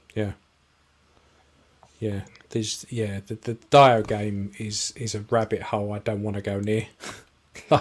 Proper big dios, because it would suck all the life out of you. Question: Can you guys recommend some channels and or websites of your favourite displays for collectors and toy museums? I don't know. I just think the Facebook groups and the forums and stuff are probably your best bet. I don't know if there's any websites as such that I can think of. Yeah, that's the thing now. I think the Facebook groups have kind of become king when it comes to this kind of stuff. The big main groups, people tend to post quite a lot in. And there's quite a lot of diorama groups now. Some specific groups to do with dioramas and things like that. So just have a search on Facebook, you'll come up with loads of stuff, and they might be specific to certain genres, Star Wars or whatever, or they might just be more generic, or just have a look at Backdrops and Bases. They're going to have lots of stuff that they've done, and people send in pictures of their collections when they've installed them and everything. So it's probably a good place to start. It does. It gives you inspiration when you see other people's collections. Yeah, definitely. Yeah, I must admit, go on. I was going to say, never feel overwhelmed. You can look at stuff, and the likes of like Pete, who achieves amazing sort of displays, and you see some of these amazing sort of collections. If you've just started out, you're just looking at one. Start small and try something simple first, a simple scene, and achieve that to get yourself going. Don't try and boil the ocean the first time you try and create a diorama, because it becomes very expensive very quickly, and if you don't get everything, you feel like you failed. Whereas if you try something small, try something simple, and then you succeed with that, it'll give you the confidence to try something a bit more challenging. So think of the stuff that you can do, and you can source things easily. Get in your mind where you're going to get it all from before you start committing to getting things commissioned. And we shouldn't forget that these things aren't free; they're not cheap. I think that mine's Amoria cost me about £200, which, to my mind, was of infinite value, and well worth every penny. But to some other people, they'd be like, "Well, that's another figure," and there's probably some figures that you're not going to want a full diorama and backdrop for every single figure, because you would end up costing a lot of money. But just as you say, pick out, like, if you've got a few Star Wars figures and they fit in a scene and you really want to kind of bring that to life, then go with that one. I mean, I've been doing this for 10, 11 years, and I didn't, my stuff used to look shit. it was just bunged in Detoffs, and our collections have evolved a lot, and it's taken a long time and a lot of money to get to that state. So as you say, Kev, don't be overwhelmed. Just start small and maybe just do one, see how you like it, and if it really adds to the collection, then do another one, or just build it up. You don't have to worry that you've got to do the whole Detoff or the 3 Detoffs you've got all in one go. Just do it bit by bit. Yeah, I think it all really depends on where you are in terms of collecting. Yeah. If you're pretty shiny and new, you're in that stage of I just want to buy absolutely everything. It's like volume, it's quantity over quality. Yeah, you're buying shit characters you've seen for 2 seconds in a film that you might have heard of. You're like, I fucking want it. It's or fantastic. a film that you hate, but you go, I quite like the figure, and it's like a decent price. So yeah. We've all done that. Fuck me, everyone's owned a Sweeney Todd at some point. Oh yeah, like, yeah. There's shit like that. Yeah, like people just have, a Tonto. I mean, someone's even bought a fucking Tonto. Like, there's figures that people have had knocking about somewhere. Yeah, just because it's new, it's shiny, I want it. And it's I think, I think as you go through and you collect and collect and collect, you start to get to the point where you're like, actually, I'm not content with 20 on the shelf. I want it to look good. That's why I want either a dio or a background or something. Yeah. And you end up thinning the herd and just keeping the stuff that's actually important to you. And then you want to really emphasise that. So you go for the backdrops and you go for the full-on dios if you have the space, and really kind of bring it to the next level. The good thing with these things is that most of these figures do keep their value. So if you decide that you want to thin out, you can sell 2 or 3 figures, and then you've got a nice bit of money to invest in some nice backdrops and stuff to kind of accentuate the figures you're keeping. So it's not necessarily you've got to find this money. It might just be a case of saying, well, actually, I can chop these couple of figures in and put the money towards that, and you'll probably find that actually you enjoy your collection a lot more than you did just having tons of figures just crammed in together. That's how I've found. I've sold more figures than I currently own. I've bought a lot of stuff that I don't know why I bought it or that I've moved on from.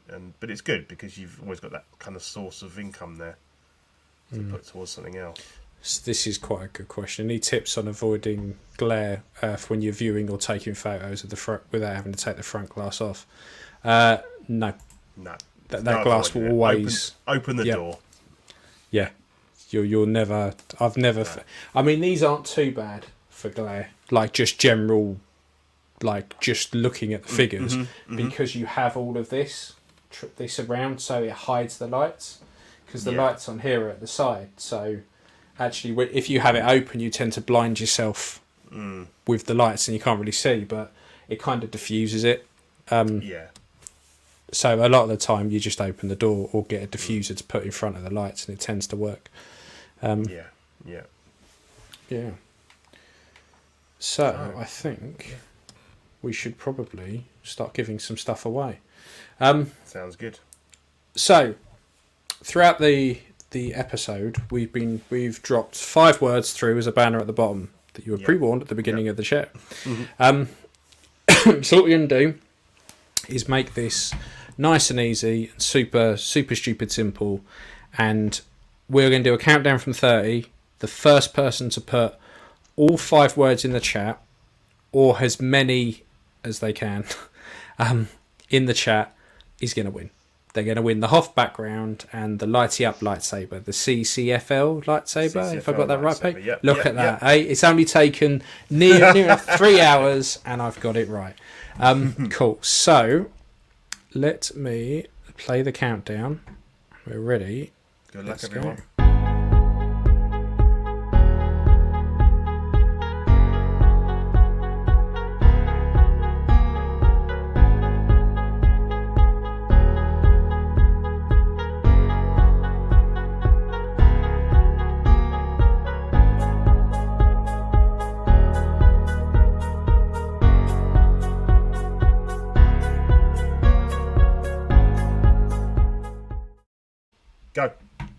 Go. Anyone? Yeah, so this is going to be great when anyone's listening back on the podcast, aren't they? Just silence for like 5 minutes while everyone trawls back through on YouTube trying to find out the words. So we've still got 28 viewers, so they must be in it for the competition, surely. They can get somebody. But at this point, we'll take 2 or 3 words, like anything. Oh, no. He's got 2. Andre's got 2. Jedi Force checked it. Oh, okay. Anyone else? Any advances on that? He's chilled. He didn't see any of them. He's watched the whole show.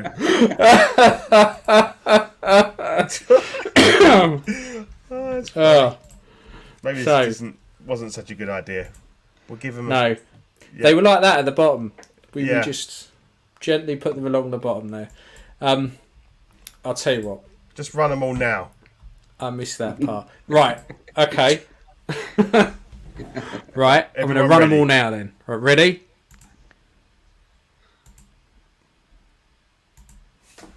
Oh, I slipped. Right. Go.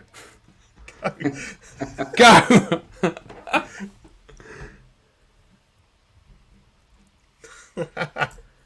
Not one word of that was right. Yay! Hey, there we go. There he is. Congratulations. Chilling with the hell. Congratulations. If you drop us a message, we will sort you out your lovely, lovely prizes. Chili with the lily. Chill with the lil. Chill with the lil. Chill with the lil. Chill with the lil. Yep. Interestingly enough, mate, Chill with the Lil, if you have a look on, I'm not going to assume your gender, Instagram, he's got an impressive DL44. Oh, cool. Oh. I knew the name was familiar. How much did you pay for that Chill with the Lil? We did a nameplate for him. For his DL44. Oh, is that? Yeah. Mm. Oh, very cool. Ah, if that is indeed the one and the same, let us know. Yeah. Poor Andre actually got 2. Yeah. He came in a minute later with the right answers, but Chill with the Lil is our winner of the first giveaway. So congratulations, and we'll yes, congrats. Yeah, if you contact Ian. Yeah, and then we'll sort out. Yep, and we will sort out getting them to you. And yeah, it's probably easiest to send them out. I've got the lightsaber and you've got the backdrop. We'll probably send them out separately. Mine won't be for a week because I'm locked in this room under government advice. So yeah. Yeah, don't worry. Pete will wipe everything down with anti-bac before he sends it off. Yep. What did you win? COVID.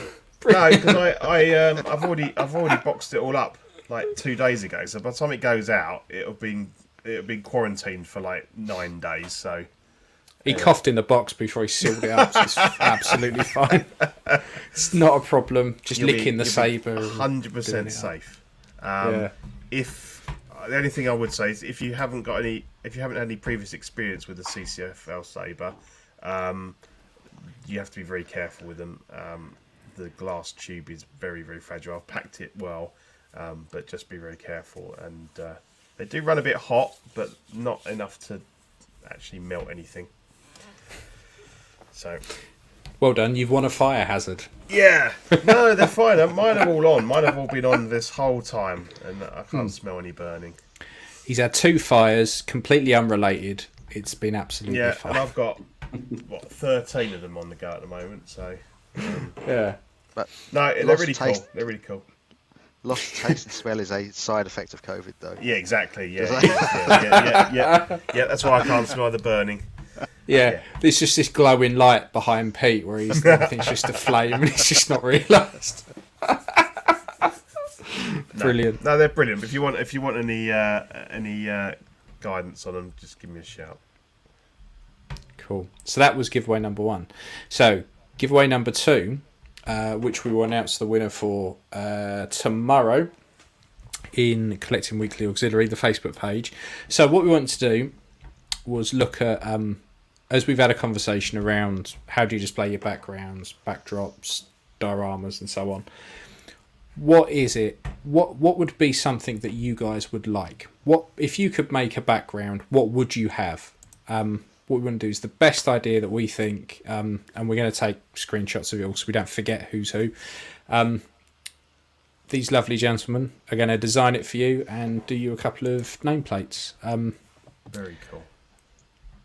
So, if we to kick us off, then if we go through us lot, if we could have anything? What would we want? So, Pete, what would you go for? Probably something from indie, like the Well of Souls or something like that, or the Map Room, something like that would be really cool. Because obviously I've got 2 whole shelves for indie, and one of them is Raiders themed. I've just got posters and bits behind it, but yeah, something like that would be cool. I've looked at the Egyptian Anubis statues and stuff you can get, so yeah, probably something around indie, I think, for me. Well, the subs would be good. Yeah, I do like. The thing is, indie has got so much potential. There's quite a lot there you could do. Andre says there's a nice display backdrop drama. I love to see a Blade Runner, Attila, cyberpunk street scene, neon signs, graffiti, fire hydrant, futuristic shop window, and walk crossing light. I like the sound of that, actually. I think that could potentially work with lots of things. Yeah. I like the Blade Runner-y. I must admit, like Blade Runner is. I'm waiting for a decent decade. Yeah. Once I have that, don't have Facebook or Payto, something like that. It's all right. You don't need Facebook for a background. No. For a backdrop. No, you're in the competition. Not a requirement. Doesn't matter. Yeah. So what about this? Let's go to the pros. What would you, if you could have anything for your own displays? What would you have? Which is probably a really stupid question because you have the means to do it. Yeah, why haven't you already got it? Yeah, why haven't you done it? I don't know really. It's odd because you're right with the things that you tend to want, you just go and do. Obviously, the Death Star one that we sell quite a lot of was born because I basically wanted it, and it started as a printed backdrop, and I eventually did a more 3D version where Dean kindly did an acrylic cut for me, and I backed it and made it light, like sort of backlit and everything, so it actually looks like the back of the Death Star, the actual panels. And then eventually finished it with a gloss floor as well. So that was kind of I want one of those kind of things. I remember seeing the likes of Used do his large diorama one. Yeah. So yeah, that was I'm very much a Star Wars fan, so that was for me. I guess other things that I would, if I had the time, I do have the time, but if I had more time to make the diorama side of it, would probably be something like the bell tower from 89 Batman. Like yes, yeah. The wooden floors, and then the sort of the scene just as they end up out on the ledge sort of things before that. Did you see the Hot Toys diorama they did? Yeah, the one ago. in Japan, with the helicopter and everything. Yeah, that's it. And you had Bob and all of that as well. Yeah. That was amazing. Yeah, so we've got a couple of people. So, Shield the Lil. Jabba's Palace is one I haven't seen really, with Book of Boba coming out. Could do very well. Yeah, potentially. Andres bar scene is a great idea of so many film scenes. Where was... I saw... When a bar scene with some destruction, some characters relaxing and others brawling. I suppose, have you done a lot of backgrounds with actual people on them? No, we tend to stay away from characters in the background unless they're very, very far in the background. Only because you never really know. There's that, and then there's the issue that if someone's displaying it with a figure right in front, it's the scale, and you can make something look really wrong. Even recently, someone asked Dean for just a recrop of an image they'd found, and it included a couple of stormtroopers in the image. I think it was Rogue One, and they wanted it blown up fairly big, and I started doing it, and then I said, well, what size figures are they going with? And he was like, well, 1/6, I think. And I quickly did a bit of math on screen. I'm kind of for them to be standing that far back, they look too big. Yeah, they would be out of scale with the figures, and it's that element in that a lot of the stuff that we produce, they need to be transferable to different sizes as well. So if I want to resize it for a Bester or a Billy, you don't want to be able to put people in them, because then suddenly the person in the background is bigger than your figure in the foreground. So so it's that kind of element as well. So yeah, I tend to stay away from human characters in that sort of way, unless someone really wants it for some reason, like it's a character you can't get as a figure and they want to place them in the background. I think we did one for recently off some clone troopers, and it was like an army. I think it was for Cody, wasn't it, Dean? Someone had Cody, and we had a load of other clone troopers, and I sized them just so they were slightly smaller than the 1/6 figure. So when you look at it, it's Cody standing in the foreground, and then he's got his battalion of troops behind him. So that's the only time you'd kind of consider doing it. A couple of shout outs for Nostromo there, for Alien. I think we have done police. Yeah, so a lot of these I think you've done. The police station Terminator with shot out glass, Marty shooting everything up. The desk foreground looked good. Probably been done. Bang Game Portal scene. I think you've done that one as well, haven't you? One of the ones I really liked that you guys had done was for Star Trek, for the original series, and it was that episode where they kind of stepped through like a portal. So you had one piece of portal that went at the front of the Detov, and then the other background at the back, so it looked like they'd stepped in. That was really good. Stuff like that's really clever, for having like multiple layers of stuff.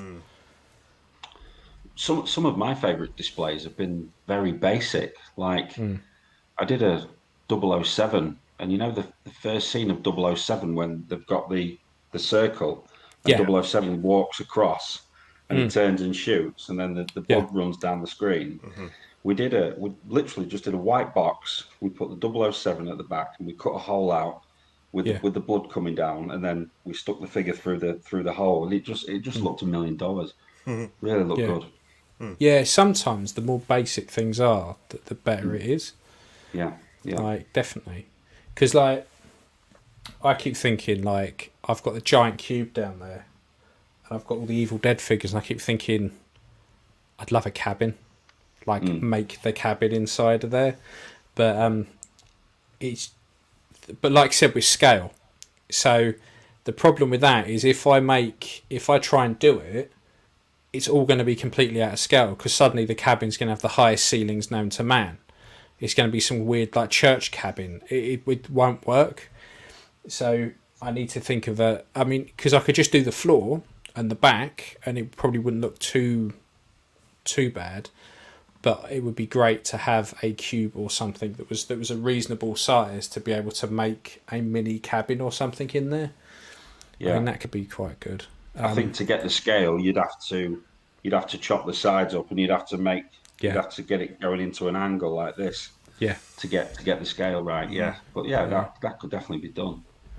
Yeah. So Chip Perrin said the good, the bad, and the ugly final gunfight. That's pretty good. I like that. Yeah. Or the few dollars module. Yeah. Desert R2 and CPO. I think that they've done that. That's on the Facebook page. Yeah. There's some quite good ones there. Yeah.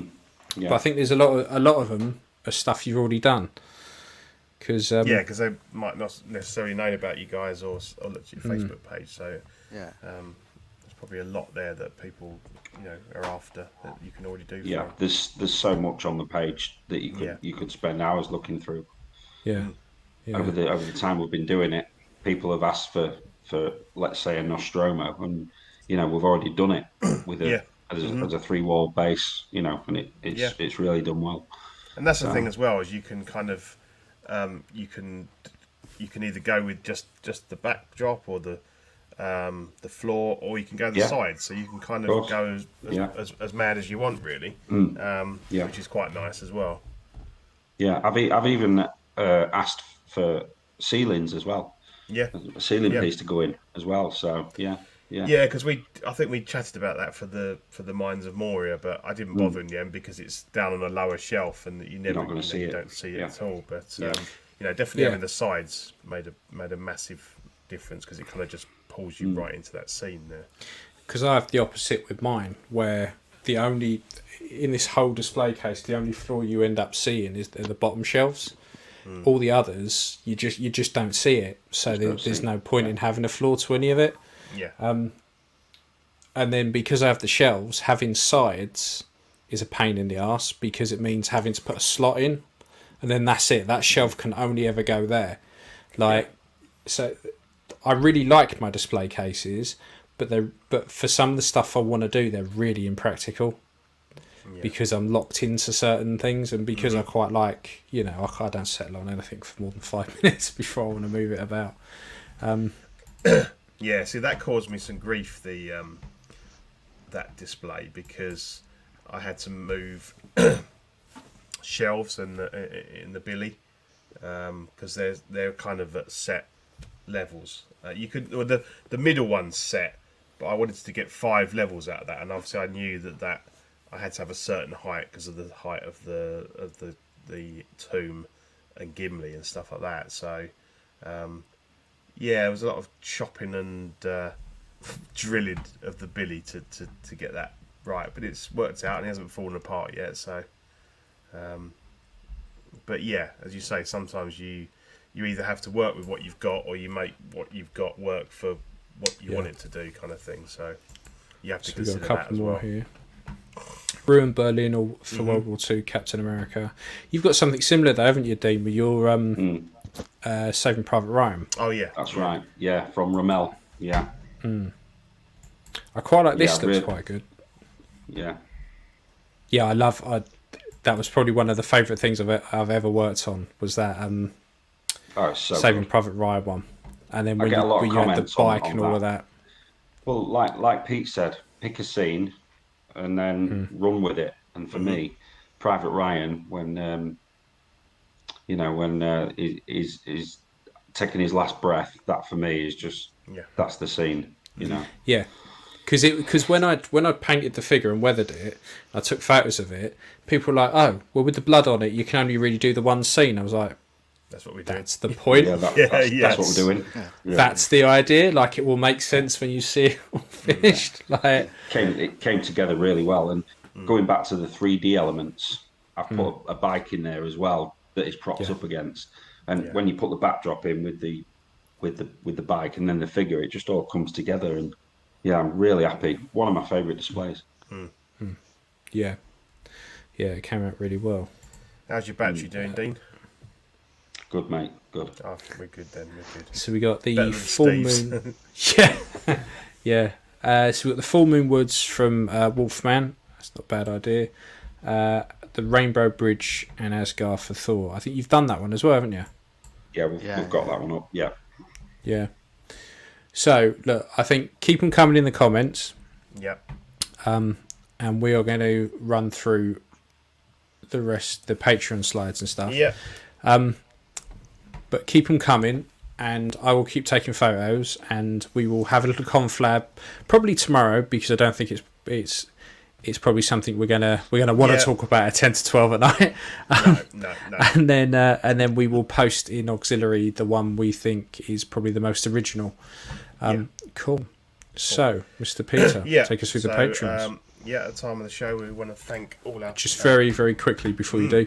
Knights of the Old, so we can see the ones he's done. If you look for Backdrops and Bases on Facebook and have a look in their photo section, and there's a load in there.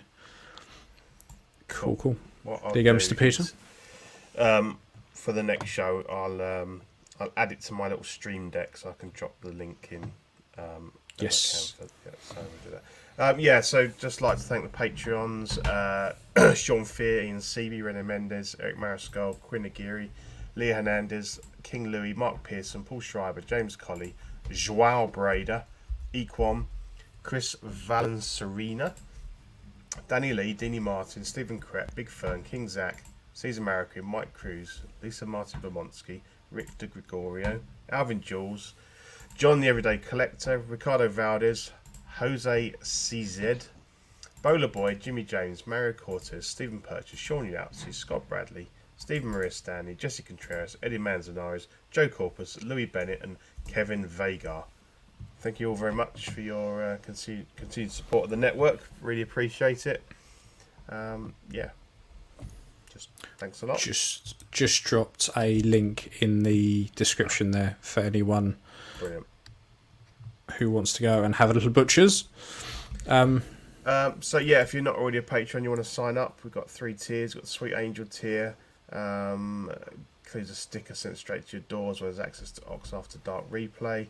Certified Crispy gets you a certificate on first pledge and assistance with figure fixes by Zach. Or obviously, if you're in the UK, you can always ask me and Ian for any hints and tips on fixing or busting up your figures.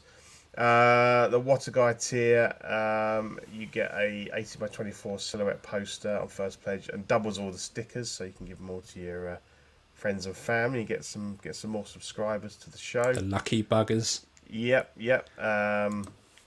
So we're still in August, so the August Patreon benefits is the Certified Crispy sticker and the one and only John, the Holy Mac sticker. Brilliant, both brilliant design by Manny, who jumped in on our last show. And then I love both of these. The September Patreon stickers. We've got the So Many Bees sticker, and our sponsor Watto in a magnet. Wearing a tank top, which isn't weird in the slightest. The Collecting Weekly crop top.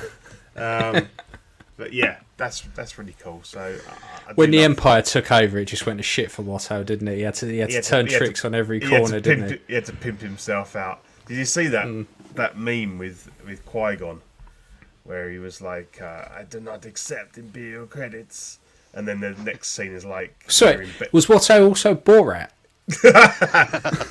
Venice. Yeah, he was. He was the inspiration for Borat. And then there's like a scene of him waking up in bed with Qui-Gon, and he's paid him in favours. Like clapping some Watto cheeks, eh? Yep. So they're really cool. So if you fancy some of those stickers, get onto the Patreon. I shall put the link in here for that. Come on. There we go. We have some t-shirts on TeePublic if you fancy wearing some merch from this show or any other shows on the network. So yeah, go and have a look at them.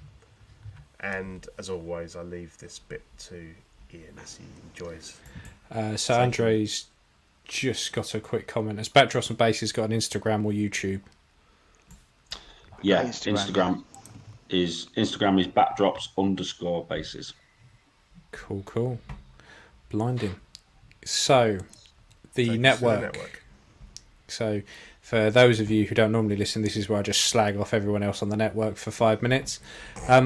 So we've got Small Talk, which are the small, tiny figures that no one really cares about. You know, the 1/12 scale. The type of stuff you get in Toys R Us. Don't believe him. No, we love it. It's a good show. It's worth listening to. Because of those bastards, I've started buying some smaller scale stuff, and it's not a rabbit hole I really want to jump down because there's too much of it. And I say it every week, but fuck knows how he keeps up with everything. Like, I struggle. We've had one new release this week. Like, the 12-inch stuff. The 1/12 stuff is just relentless. So there's Small Talk. There's Live and Let Dice, which is them playing Dungeons and Dragons, and you can watch it and literally feel your virginity grow back over time. We have the Collecting Weekly live unboxing, where we will unbox anything and everything from the last 20 years of collecting. Literally anything. It doesn't matter what it is. They will open it up. If it fits in a box, they'll open it, they'll record it. Collecting Weekly Live, which is the main show. They're on every week. Good bunch of guys, worth a listen. in and out to collecting, which is all about statues and the stuff I can't afford because it costs too much money and I'm just poor. After Dark, which for us should be called way too early in the fucking morning because it's on at like 4:30. So I can't tell you what it's about. I never see it because it's always on. Seen it, no. Nah, it's always on way too early. I'm always in bed. But from what I understand, it's a bit sordid. It's a little bit sexual. I think they're basically naked as well. I think so. So probably worth a watch if you're into that kind of thing. OFAC, as we say, the jewel in the crown, the most professional podcast on the network. Nothing ever goes tits up. We're on point, we're on the ball, and we know exactly what you want to listen to. Yeah. Two fat men whittle on about toys and moan and fuck everything up 50% of the time. That's us. An ill-run competition? Yes, please. That's us. Nobody's noticed the clues? Shit. Nope. That's us. So yeah, we're here every other Thursday just to fuck up your evening. And then clips where anything funny that happens remotely on the network that the host can be bothered to send through gets put on a clips. Oddly enough, you won't see a lot of OFAC on there because I can never be bothered. Yeah. And then Ox plays absolutely fucking anything. Honestly, when I say anything, there was a fucking lawnmower simulator on there at some point. Hilarity ensued, apparently. Well worth giving it a go. So, if after all of that you still want to watch any of these shows, God bless you. We are eternally grateful for it. Yeah. So that's it. That's us. That's the network. So we just want to say a massive thank you to everyone for sticking with us for this far. 50 long episodes. Yeah, definitely. Yeah, thanks for listening and continuing to listen. We had a great turnout for this show as well, which is really appreciated. I hope you've enjoyed it, and the competition's added a little bit of interest. But yeah, no, we plan to carry on, so we'll march on towards 100. But yeah, nice. People still want us. We've already said we don't care. No, just keep going. We don't give a shit. So yeah, look, a big thanks to Dean and Kev for coming on as well, and giving us some stuff to try and give away to people in our super organised fashion that we do. So yeah, thanks. It's been awesome having you both on. It's been nice to have other people on. Yeah, definitely. Yeah, thanks for having us, guys. Obviously, well done on the 50th episode. May it continue. And cheers, obviously happy to be a sponsor. And brilliant. Really great to be here. Yeah. Brilliant. Cheers, guys. We'll have you back sometime soon. Definitely. Well, it's a bye from me. Bye from me. Bye from me. See you guys later. Bye from us. Bye. Bye. Bye.